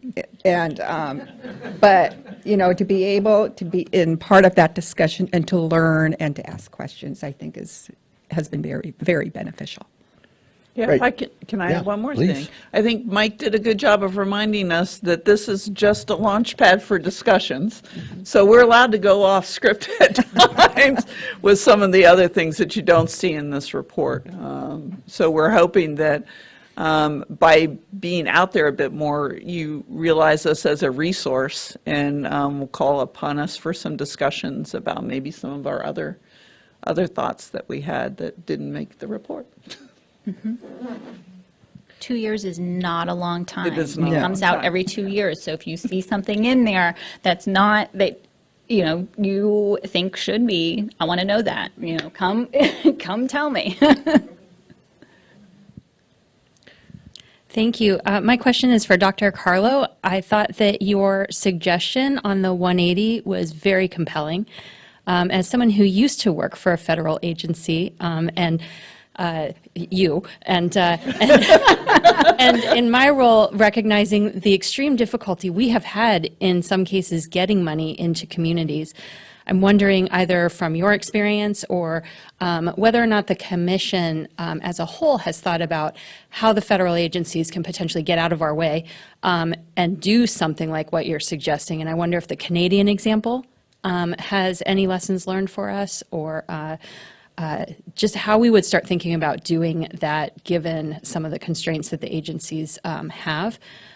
And before you answer that, Ambassador Bolton over here had a question as well. I get double questions, so I need to write them down. I'm not sure who this is for, whoever wants to answer it, I guess. About a couple of months ago, the White House released some guidance on using indigenous knowledge in federal decision-making. And I'm wondering what any of you think are the next steps in applying that guidance in the Arctic space, and in particular in furtherance of the goals report. Okay, I can start with the question. Thanks, Kelly, for asking about potential options. I'm speaking from my own sort of point of view here. I think you could think about different ways of moving funds around. And one example to consider, again, you need a lot more conversation about this, is compacting. So that's a government-to-government agreement. So U.S. federal government with tribes, so you could think about compacting for research in all the different facets of research that there is. And so there's there's examples within the state where this has been very successful. I'll point to ANTHC, Alaska Native Tribal Health Consortium, which has a compact to provide health services. But think about that from a research point of view. I think you could also look to the Canadian example. There were many steps that led up to that, in my understanding, and some of you here might be more familiar with that program than I am, but my understanding is that there was a lot of effort to develop research priorities and strategies for the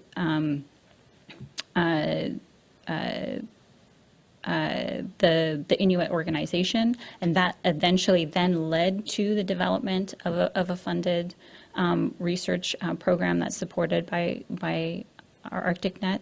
So thinking about, what does it look like if there's an Indigenous commission that is providing those recommendations? Just some ideas.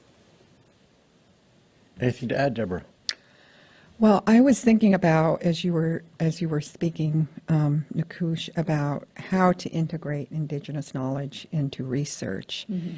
And I think there are mechanisms already out there. I mean, Nakush mentioned compacting, which has been very successful in Alaska with Alaska tribes. I think our tribal healthcare system is a prime example of self-determination. And I think that model can be copied, if you will, when it comes to research. Because I'm a really true believer that the eyes and ears of what's happening out there are the indigenous peoples that see it every day. And there has to be a way, there are mechanisms like compacting where this can happen, where it gives tribes the voice to say, these are our priorities. You know, this is what we want. So scientists, give me your proposals, you know, this is what we want. And I think the great thing about that is it doesn't put like science in a silo. We're a very sharing people. We like to share everything. I mean, it's in our food, and it's in our language, it's in our dance. We share everything. So sharing the science amongst the Native community is very important. I think the models are there. It's just a matter of kind of like flipping it, you know, looking at it through our lens and what has worked. So. Those are great remarks. I really appreciate that. And I think what we'll do to get back on schedule is we will thank you all, and then John Farrell will come up and give his presentation.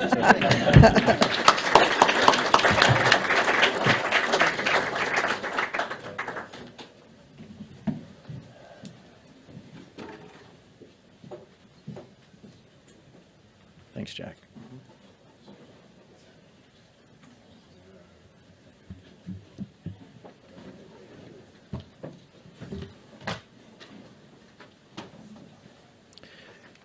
Okay, so to continue with this, again, you have my spiel, and then we'll bring 3 more commissioners up and have a discussion.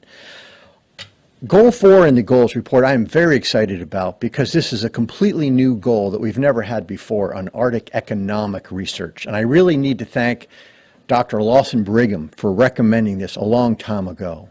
And part of the motivation in so doing was, we've all talked about environmental changes in the Arctic. We've all talked, and for example, oh, the sea ice is going away. There's going to be shipping everywhere. And Lawson will be the first to tell us, but have you done the economic analysis to determine, is that really economical? Does it pencil out to have Arctic shipping just because some of the ice is gone? And in many ways it doesn't yet, or certain types of shipping do, others do not yet.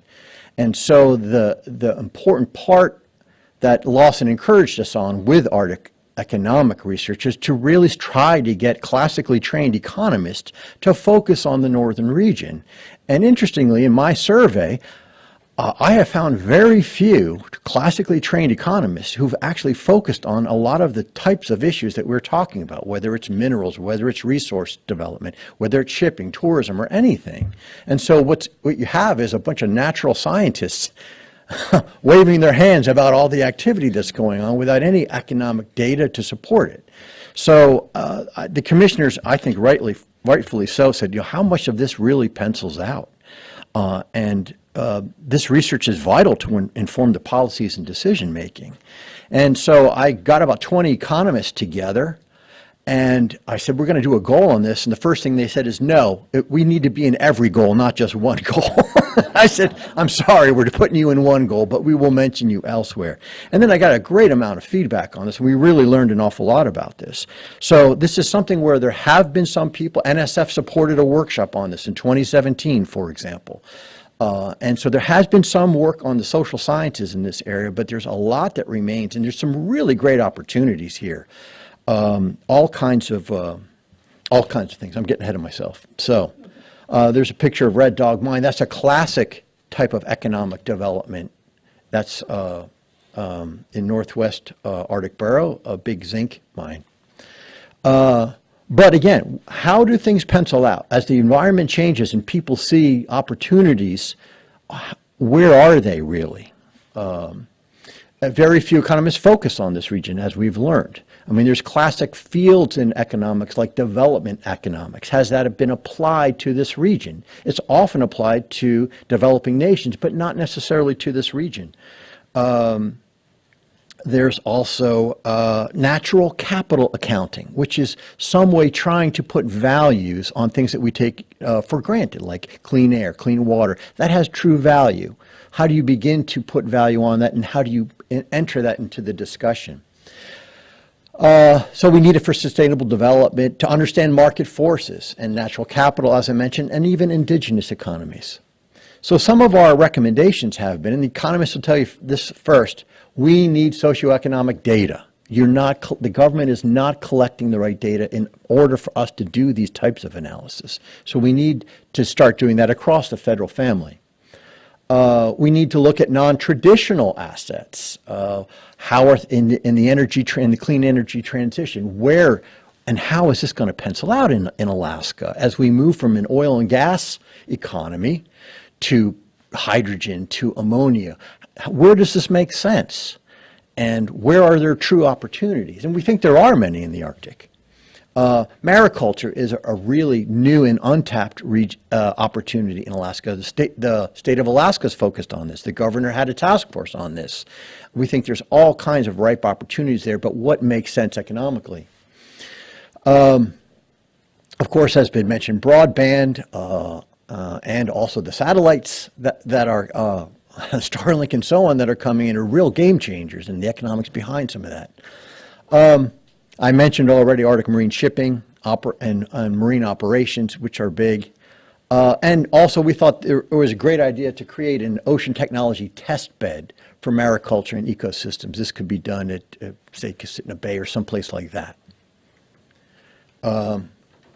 So some examples of this are, and I'm very happy in the audience, we have two members of the blue economy here from Alaska. We have from Pole Arctic, a small company that's really on the rise. We have Leslie and Lauren here, and they have been part of an ocean cluster that's in the state of Alaska. And they're a real success story about providing services and products to this new growing blue economy.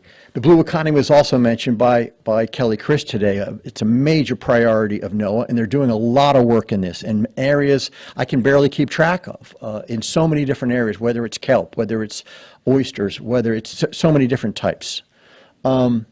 So this is big. University of Alaska has a center on the blue economy, and Launch Alaska is another incubator and an innovator. So there's a lot of interesting work that's research related as well in this area, and it's only going to continue.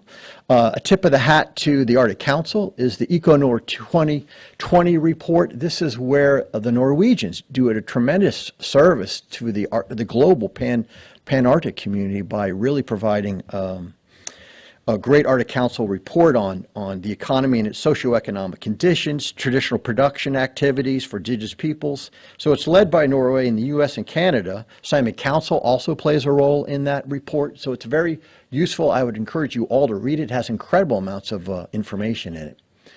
And as I mentioned before, valuing Arctic ecosystem services and natural capital. This is a really interesting and new area. In fact, the White House put out a recommendation on this in general, but I think a lot of these things haven't been applied to the north yet. So I think there's a lot of stuff out in the lower 48, lower latitudes that can be brought to bear into the Arctic region, where I think some really promising opportunities. The fifth goal is research cooperation, which has been mentioned. This is broad, and it's on multi-levels, whether it's international, domestic. The Commission worked I'd like to mention this, though, in terms of cooperation. The Commission worked really hard to engage with the state of Alaska on cooperation, as Mike mentioned very briefly. But we had a number of phone calls, a number of Zooms with Department of Natural Resources and other representatives about what their priorities were. We listened to them last April. We got from the governor's staff a list of what their priorities are, and we took a very close look at that, probably more than we ever have in the past on the Commission. And so we found that was a fruitful discussion. There's not always alignment of interest. There really aren't. But there was enough common ground that we found a lot of things that, for example, scenarios. They're very keen on developing scenarios in the state of Alaska, and that's something that we could do as well. Let's see. So part of the reason for motivation, or part of the reason for cooperation, is that so many of the things we study or care about don't stop and start at the border of Alaska. So these are pan-Arctic issues: weather, climate, sea ice, marine mammal migration, so on. These require international cooperation. We really can't assess how many walrus we have until we get information from Russia on that, because they don't respect the maritime boundary line between the two. So this is, by its nature, it's transnational. We find that when there's international cooperation, you actually, it serves as a form of soft diplomacy, which is helpful. It helps establish norms and transparency and common interest that we find sometimes then spills over into other areas, into diplomacy. And so sometimes science can be used as a diplomatic tool that we are very proud of and encourage.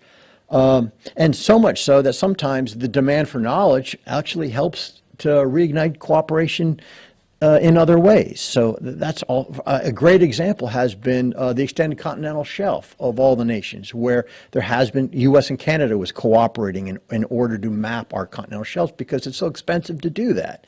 And that's where NOAA comes in the USGS. Also important, cooperation has been already discussed, but it's worth emphasizing is in the co-production of knowledge. And it really leads to genuine collective efforts to increase understanding. And so one of our recommendations is to follow some of the engagement standards that the Inuit Circumpolar Council has put forward, and some very nice documents on that. We are recommending increased cooperation with Horizon Europe, which is a very big research, every decadal, the decadal program put out by the EU. And there's a lot of money in that. And we think there are opportunities for U.S.-Europe collaboration that probably should be expanded. There are some very good examples. UAF had a great one with air ice last time around, but there are other opportunities that really should be taken advantage of there. And sorry for the acronym there, but the Central Arctic Ocean Joint Scientific Program for Research and Monitoring that Ambassador Bolton talked about. This was a treaty obligation. Everyone signed the treaty.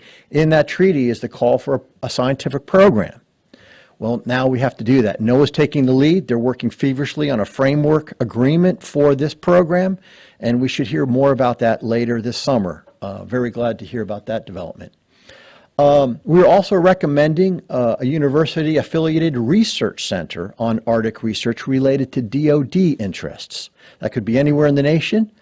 But these types of centers would be complementary to, say, what the Ted Stevens Center is doing. And so that's something that we're keen on, and we'll be talking with DoD about that. And then one of my favorite topics, and Shannon's here, and from the Coast Guard, is that, you know, when you start talking about icebreakers, you really have to talk along. One icebreaker year is 10 years. It's kind of like the reverse of a dog's year, right? And we are making, Coast Guard's making good progress. DHS is making progress.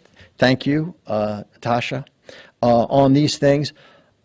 And the planning we're talking about here is making sure there are requirements to, it's not just to meet DHS traditional Coast Guard missions and your primary duties, but also these in the whole of government approach to make sure that these platforms, which are very expensive to build and to operate, serve the entire government's needs to the extent possible. And so while you're out there, map the sea floor. While you're out there, do some scientific research, even if it's science of opportunity rather than a dedicated expedition. So we're really trying to encourage the U.S. community to take a fresh look at the science drivers and the science mission requirements necessary for the next generation of icebreakers. And Coast Guard's been very receptive to this, and we're really looking forward to ongoing discussions. Okay, awareness of expeditions. This was a nice thing that, a tip of the hat to IARPC. IARPC did an excellent job of bringing together communities in Alaska and making them aware of all the oceanographic expeditions. So I give a tip of the hat to people like Renee Crane and Larry Hinsman and others, saying, you know what, we need to let these communities know when these boats are going through, what they are doing. So there was an excellent website that said, here's what's going where, so that you know. It increased the communication, and therefore it facilitated the research. Mosaic that's an acronym, I don't remember what it stands for, but it was a gigantic international expedition that was extremely successful. I think it was $160 million spent, and it was to really study the Arctic night.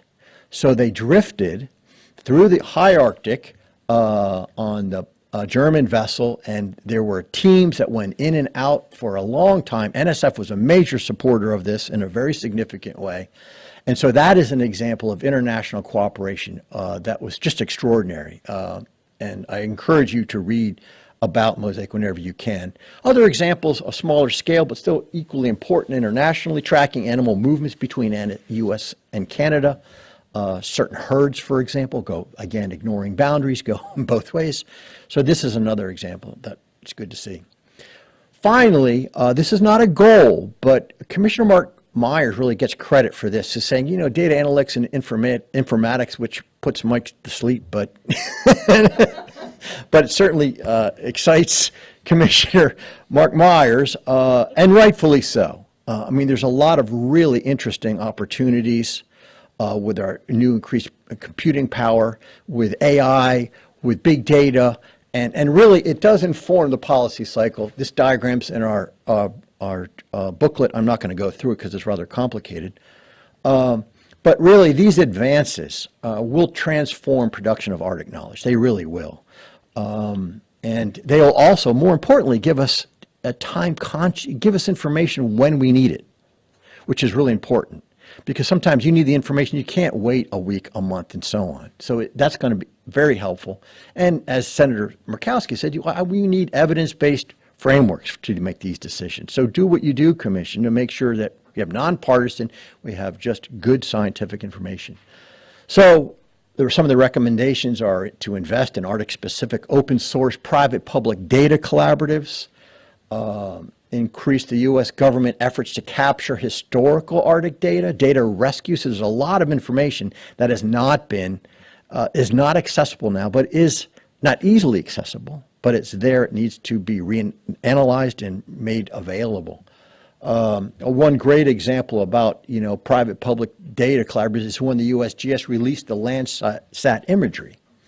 And then there was an explosion of groups taking that up and using it in so many ways. And we have other opportunities to do that.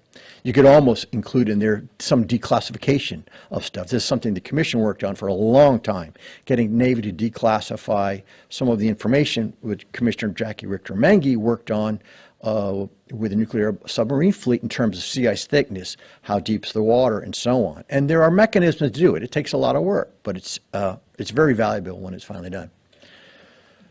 And that's it. And so now we will bring to the stage three more commissioners, Commissioner David Kennedy, Commissioner Mark Myers, and Commissioner Kulik Carvalho. I went too long.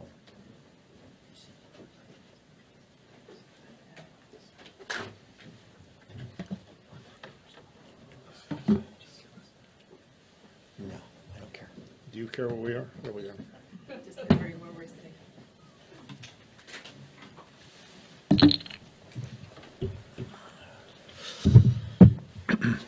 Well, they didn't drink the other waters. Okay, thank you very much. Same procedure as before. I invite you all to give remarks on the specific goal or cross-cutting theme, and then as time allows, we'll take some questions from the audience. So let's go from Liz and go around. Thanks. All right, great. Uvanga Koluk kikikdagrik minurunga. Ariga, it's good to see you all. My name is Koluk, or Liz Carvalho. I am from Kotzebue, Alaska, which is about 36 miles above the Arctic Circle. And I serve as the Vice President of Lands for NANA in my day job. And so there's a couple of things that I want to touch on. Specifically on the economics section. And the reason I want to kind of talk a little bit about what I do is because I often think of myself as in between a lot of these different things. I often receive the emails from the Arctic Ocean Observing System program on polar expeditions, and I'm involved in things like working with Kivalina on their master plan for relocation. So there's a lot of things with respect to the work that we do in our organization that are very much related to this question about why economics is so important. And I really want to start even farther back, though, is that we're really not, when I think about Arctic research and Arctic in general and the things that we're talking about today, is this really technically not about today, it's about our future generations.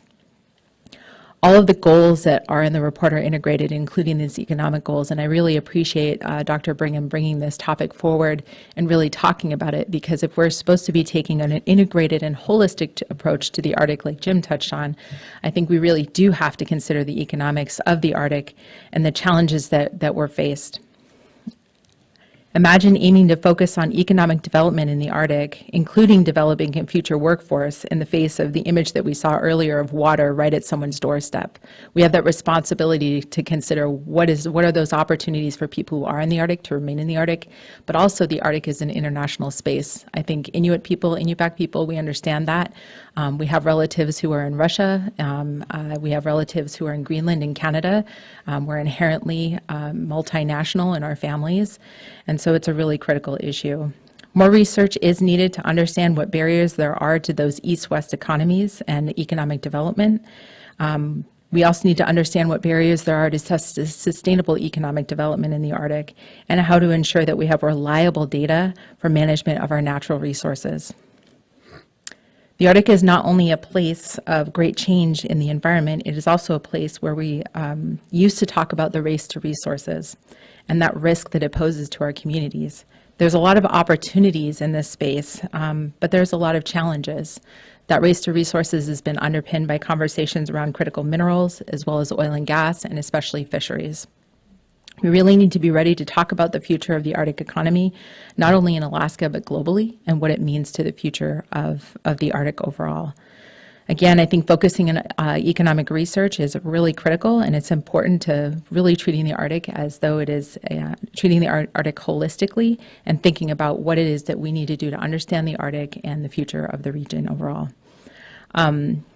Something I really appreciated about the question asked earlier is the topic of natural capital accounting. I think I apologize, I don't remember your name, but the question around what kind of topics were challenging for us. And I know in the international space, natural capital accounting is something that is being looked at as a really great way for us to consider how we balance natural resource development with what kind of things people get from the environment. One of the inherent risks of this is that these processes are not technically including the views of Indigenous people and what natural capital accounting could mean when we try to measure what subsistence actually means to the local people and communities. And so that's definitely a risk and was a tough topic for the Commission overall. I'm going to leave my comments there, and hopefully we'll have a good conversation when we get to questions. Thank you so much.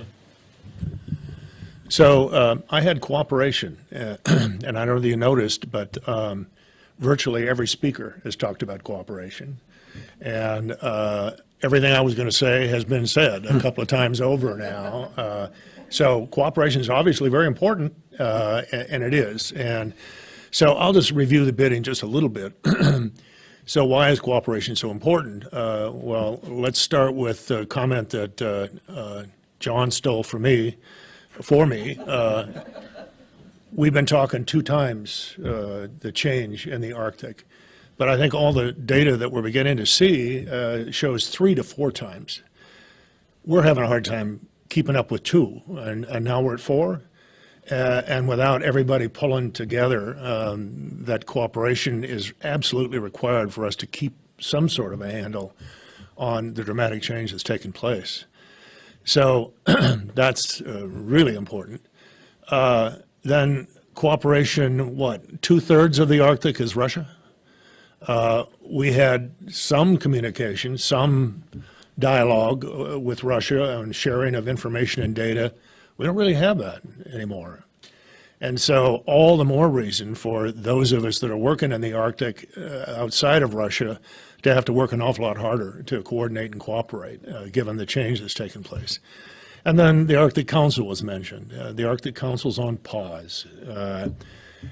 The Council can be a good cooperation coordination unit, and they haven't really been able to do that. So the discussion about now going to Norway as the new chair, we're optimistic that that will help maybe some more dialogue than we've had. I'm hearing there is some sort of a new ambassador at large for the Arctic. And I'm hoping whoever that person becomes can maybe help with that whole issue. I'm pretty sure he can. So just really quickly to review the bidding of where that cooperation is needed. We've talked about whole of government for the U.S. That's something you hear more and more. You've heard about Arctic Executive Steering Committee and NSAR and IARPIC. All those things are really positive drivers, and I won't go into all of it again. You've heard all of those things mentioned. One thing that was just briefly mentioned that some of us are looking forward to helping maybe further understand and coordinate and cooperate on Arctic is this idea of a budget analysis across all the agencies. We don't know where a lot of the money lies, and so as a result, we don't know maybe how to maybe connect dots better than we could. So that analysis is due, what, a year from now, John? Shorter than that. Less than that? Larry and I are sweating. But whole of government, obviously a lot going on. We have some recommendations, more can be done.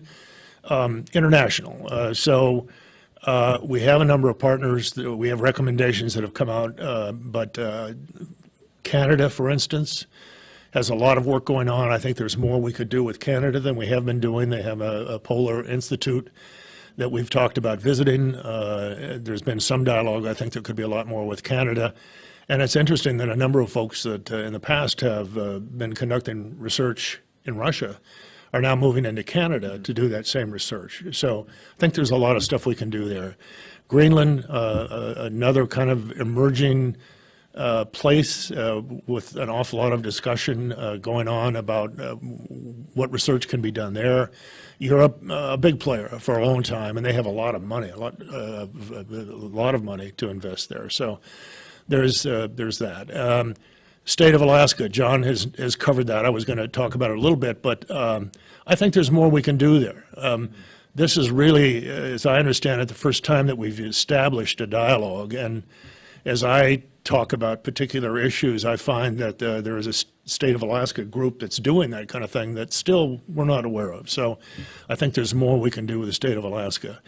And then there's been lots and lots of discussion about Indigenous, and that's another part that I think we're kind of on the front end of, but Indigenous cooperation and engagement and involvement, really essential to all this cooperation working better. So that's it for me. Great. Thank you. And now, our last commissioner, but I want to make sure we leave some time for questions. Okay. All right, I'm going to watch you. Okay. Well, thank you.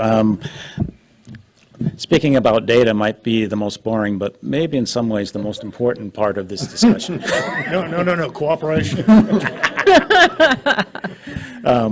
As a geologist, I'd rather be out in the outcrop, but the important part of this is research is an investment. It's an investment that hopefully, which has to compete with other investments, whether it be icebreakers or whether it be infrastructure, whether it be key healthcare issues. So you have to look at what does that investment bring you, and how do you use that investment. And so when we look at the cross-cutting of data, the value of that is how do you apply that information?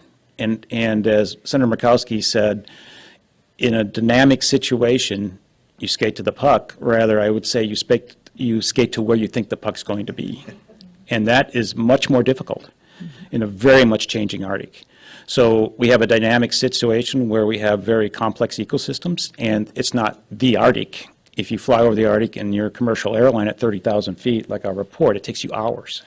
You cross mountains, you cross coastal areas with significant rainfall. You cross areas that are basically Arctic deserts. You go from elevations to the tallest elevations in North America to sea level with an incredible amount of ecosystem diversity and change and cultural differences and changes and resource differences and changes. So it's not the Arctic, it's like looking at the eastern half of North America or the western half of North America in essence. So when you lump it into the Arctic, you oversimplify the issue. So to answer questions, you not only need to know the general trends, as Jackie pointed out, you need to know very specific information about specific ecosystems, specific resources, specific infrastructure issues, which means the data has to be adequate to analyze at a specific level. The good news is we have some tremendous new technology and tools with big data machine learning and AI that allow us to start projecting and looking at this future change and skating more to the puck. But the quality of that data really matters. So garbage in, garbage out is a classic IT statement. You can be overconfident in the model if your data is not good and your data is not specific enough. So how do we get that data from the state of the general trends that Jackie was talking about to specific, usable, and complex issues that cross multiple disciplines and multiple spatial domains at different scales and time scales as well? Really difficult in the Arctic, for more difficult in other areas because A, it's expensive to get data, it's remote. The history of the data sets are very, very limited. The quality of the data sets are very variable. We don't have that history you have elsewhere. So we have greater challenges. We have opportunities with new technology, though. There's a tremendous amount of new remote sensing capacity in unmanned aerial vehicles, low-level satellites. But all that data has to be calibrated with real data on the ground. So that is a huge issue. And when we look at that, yes, we can tell you a lot about sea ice, but what can we tell you about ocean water temperature and acidification from 3 or 4 points in an area the size of the U.S. East Coast? You know, how good does that project to give you an actual prediction of what that individual part of the Bering Sea, what might be the core temperatures and issues, and how does it vary?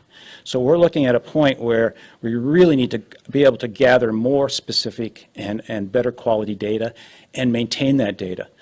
To do so, we need to really encourage the works like SAON and other groups that have really gone to look at basic data sets, GEOS, agencies like the USGS Stream Gauge Network or ocean data from NOAA, critical. But we're sadly missing in terms of the number of sensors we have and the continuity of the data sets. So how do we succumb that? I think we have to make more investment. The recommendation is we need more investment in these specific sites, plan to look at the individual components of the ecosystems, better metadata standards to integrate the data sets in a way, better quality control, and probably the most important, open sourcing many data sets. There are opportunities. We talked about indigenous knowledge. How do we enter indigenous knowledge while protecting the value of that data for the indigenous community, but also using that data? That's a really important piece of this. Other important pieces are there's a lot of data collected by non-governmental agencies, by companies that are searching for a permit. Say you have an oil company in North Slope doing environmental work. Can that data be incorporated? Can it be quality controlled and incorporated? Can it be required to be put into metadata standards that's interoperable with other data sets? Releasability of data that's required because of the permits on federal lands. I'll give you an example, 3D seismic data. 3D seismic data can be confidential for 25 to 50 years. That data has very much value probably for 10 years, but after that, not so much. And that data will allow you not just to look for oil and gas, but allow you to understand the permafrost in a 3-dimensional or 4-dimensional sense. So there are huge data sets out there that are not yet being incorporated into our system that are critical. And it costs a lot of money to do this. And so John's looking at me. That's the pitch. The pitch is to improve this interoperability. Thank you. Thank you, Mark. That was just great. And Mark can, with great enthusiasm and with great interest, go on. And I hope so. I hope we get a question that will give him that opportunity. So let's open up the floor, please. Thank you, everyone. My name is Kana Achakiak, and I'm from Kotzebue, Alaska, and I'm also a professor at Virginia Tech. I am passionate about data, and in particular, I'm passionate about the access for Indigenous communities for their own self-determined needs to data. So increasing capacities for data analysis, as well as making choices, thinking about Indigenous data sovereignty. And so how, with thinking about increasing data and also economic development that we need to be doing as well in the Arctic, and workforce development like Commissioner Vo was talking about, how do we incorporate Indigenous people's capacity development with using data, analyzing data, and also making choices about data in equitable ways? You want to go, Liz, or do you want me to go? Go for it. So, we recommend and endorse the FAIR and CARE standards both, and those standards have a bit of contradiction. One is open source, and one is protecting the sources of indigenous information. Processes to make sure the community and the individuals are accepting the release of that information, or it doesn't get released. So we have to, it's obviously a balance. It's obviously a balance. It's just beginning to be worked out. The second is the decision support tools that need to be developed need to be workable in the communities. Mm-hmm. The visualization, the access to the data sets, the training. Again, as Commissioner Vo talked about, without education and training in the communities, they can't use the tools. So it's a combination of a lot of different efforts, but actionable ability to use the data, I think, and tools that can be used. The data. Tools are going to be there long before the quality of the data. The danger is if the data is not good, the results in the tools will not be reliable. So trust in the data becomes a critical element, and that requires QA/QC, transparency, and one other thing I didn't talk about is life cycle management of the data sets. Yeah. If I can add to that question, I really appreciate it, by the way. I think a component of what Commissioner Carlo also talked about around compacting and contracting is that using these types of tools that Commissioner Myers is talking about, if you're working with communities, there's an opportunity for their own driven research, things where they're bringing in folks that they want to do want to do research with or partner with them on is really critical. I think we take that approach in the work that I do of how do we engage our local communities when we talk about resource development, and it is pivotal. It's critical for us to have reliable, trustworthy data to help support decision-making processes when it's about resource development, subsistence, all of those things that intersect. And so I think you're touching on something that's really critical and important, and we definitely talked about as a commission. So, Quaynak. So I had two questions, and I'm going to drop the one about data because we just had a data question. I'll ask my economics question. Mm-hmm. So when I'm thinking about research in economics, I'm thinking that the circumstances in the Arctic are so different from circumstances where standard economic models are built. Like standard economic models don't include a parameter for it costs you $500 to maybe be able to go get a driver's license. Mm-hmm. And they don't account for the very high cost of fuel getting it to some remote place. I mean, for us, it costs us $15 or $20 a gallon to get fuel to Antarctica, for example. And I'm wondering if you folks thought in the economics aspect of your goals about how we should really be thinking about economic models in a very different way than we have been. All right, I'll try to tackle that. I think in some ways, yes. I'm not a trained economist. I have a master's in organization development, and a lot of the work that we do, we're dealing with those issues. So a good example is we've got in my organization. So a good example that I have is going back to your fuel example is that we've got communities that have no barge access. And people will say, well, how can we get past that? These communities are paying $15 a gallon for fuel right now. And something people are not always aware of is there's only one airplane in the entire state that can deliver fuel to that community because of the restrictions related to safety and the runway. And so I think when it comes to supply chain management, that definitely came up in our conversations is how do we better understand the supply chain network and how does that impact economic development? How does that impact any sort of activity in the Arctic? People love to talk about Red Dog like it's a really great example. Red Dog is a unique deposit, and the only reason that all the resources come in the way they do is because it is economic. It is worthwhile enough to do that. And there's lots of things like critical minerals in Alaska that are not in that place where they may not be economic because of that. So I don't know that I've answered your question other than to say it has definitely come up in conversation. And in particular, I'm very curious about that with respect to onshore and offshore, definitely with respect to maritime as well. I can address it a little bit with resources. The minimum economic field sizes have to be world-class in many places in the Arctic. And it's, again, not one Arctic. If you're on the coast, very different economics than if you're far in the interior without roads and infrastructure. Baseline data, again, assessment of these resources is critical because these are largely resources on non-public lands or native-owned lands if they're non-public, or on public lands which are either state or federal. So consequently, again, it's not the private ownership that's driving this, it's the public policy decision about whether to evaluate and develop it or not, in which case those assessments, the fundamental baseline data, usually has to be done by the government, followed by, or by the native corporation, followed by a licensing process, which then goes to development or not development. But it's complicated because the infrastructure that comes in often has a material effect to it. And again, with the environmental uncertainty, the way to develop it without affecting other resources is a huge issue. Again, the tools to look at 35 years out what that environment looks like. You know, what are you building your tailings ponds to? How are you dealing with hydrological issues? The list goes on and on. These are the uncertainties that we deal with. Again, that we need the better data and the better tools for analyzing and predicting probabilistically what those future might look like. So it's a very difficult process in the Arctic because of that uncertainty, but also because the scale of the developments have to be big, the impact is significant. And we see that play out time and time again. I wanted to add a little bit more too. I don't think we talked about it too much, but the report does talk a little bit about the impacts of COVID on Arctic research. I think there's a lot of lessons learned in an environment where we don't have broadband in the Arctic.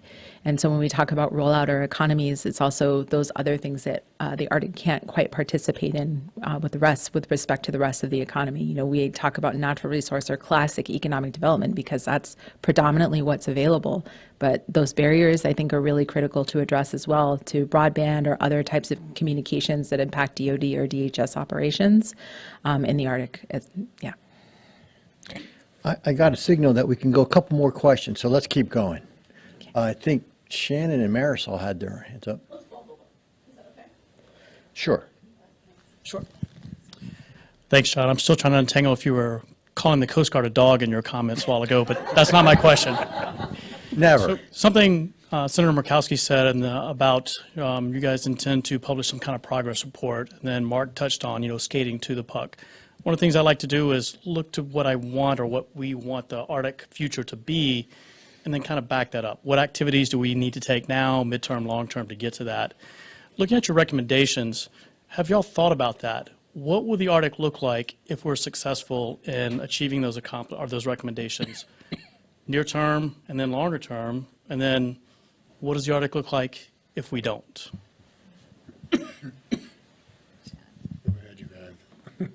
Okay, so my question is a follow-up on the economics, because I thought it was interesting, John, that you were saying that you brought in some classically trained economists, knowing that in kind of conventional economics with like a cost-benefit analysis, for instance, there's a lot of externalities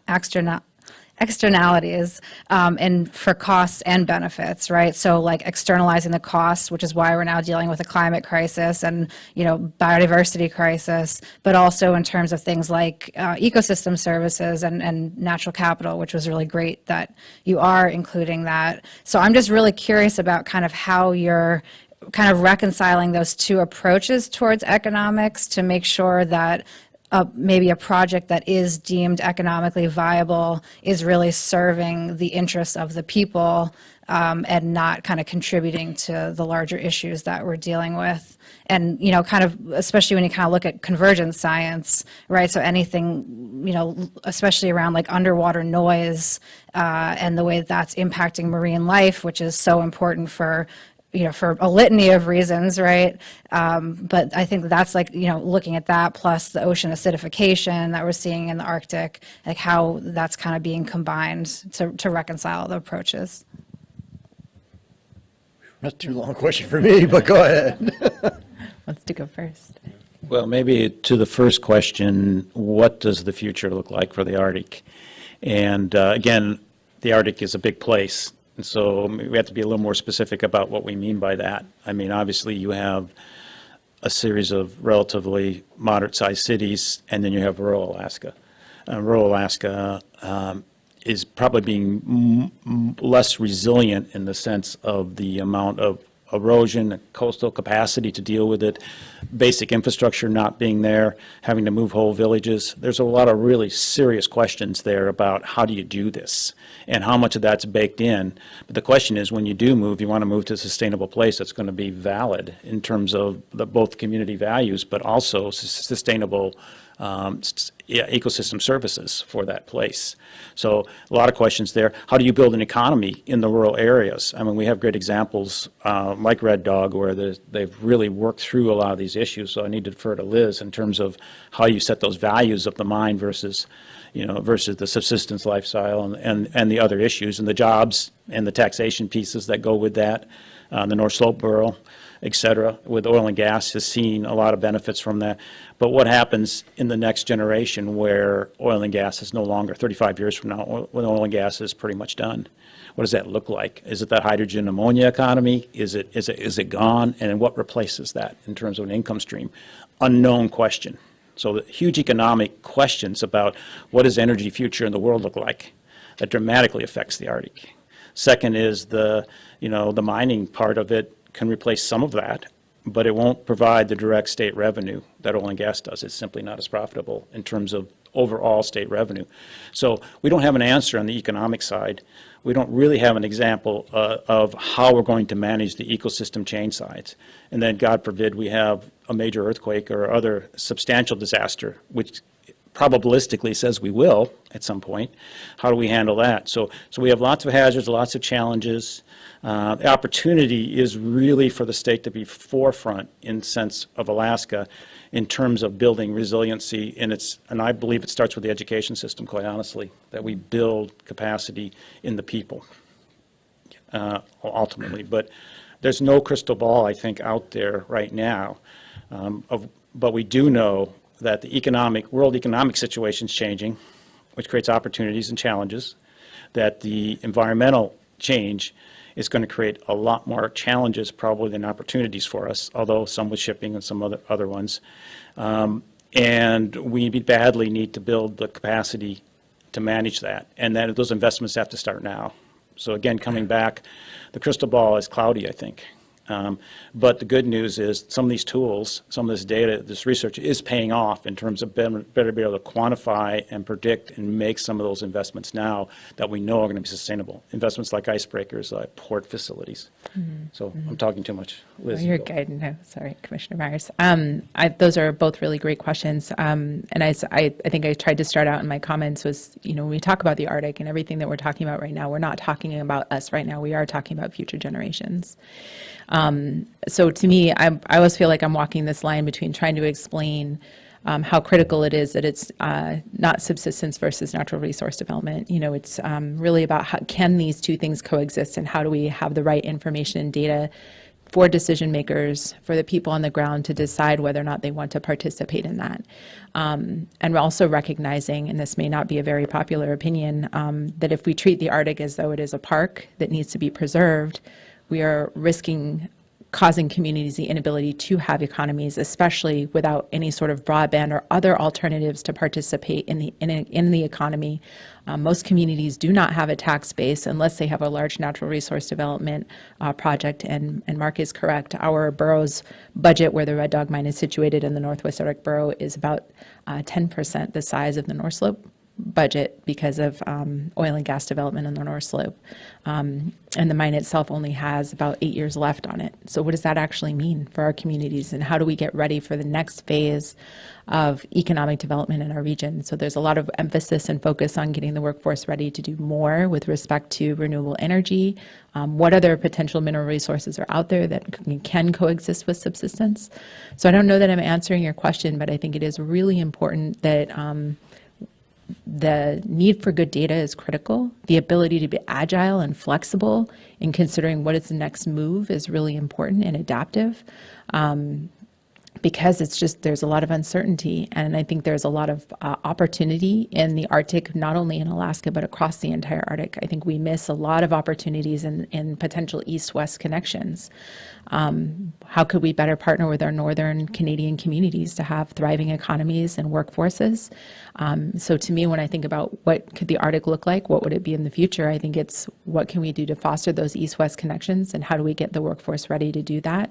And then how are we building the systems that really help us monitor what's going on in the Arctic so we can continue to get information and help folks with decision-making processes. Great, thank you so much. And so with that, thank you very much to this panel. And now call our chair back up for some very brief concluding remarks. Thank you. Let's get out of here.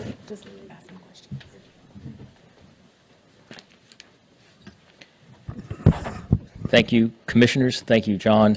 My very brief closing comments will be this. Now you know who these commissioners are and what they bring to the fore. You've heard a lot of work that you've been working on. In some cases, we've tried to amplify and enable what you're doing. In other places, we've tried to fill the gaps. In all facets of our work, we try to advance the Arctic. We've tried to understand what the contours are right now. That's the discovery many of you are trying to make for us. And we've tried to inform and influence what the contours, Shannon, of the Arctic will look like. Obviously, nobody has those answers. There's so much change going on so quickly. That's why I started out my remarks with saying there's a sense of urgency. And it's not just about wanting, to have a goal to roll out a report sometime. It's that many of us live there. Many of us are impacted by what's happening in the Arctic, not just the state of Alaska. And so this, in some, I think, very good way, is just one piece. This, I mean, the report and the commission, one piece of all of you who are working on these issues every day. That Venn diagram that Dr. Hinsman laid out, if it put all of our logos on there, it would fill the screen. And we are just one part of that. So I hope that you have seen the work that the commissioners have done, the fantastic staff. I mean, John Farrell, Cheryl Rosa, I could keep going, that brought our ideas together, shed many of them to get us focused, but those others ones won't go away. And in some way, as the senator noted, we've tried to make the report digestible, actionable, accessible, and again, complement, enable, and enhance what you're doing each and every day. So we thank you for spending time with us, allowing us to tell you about our work.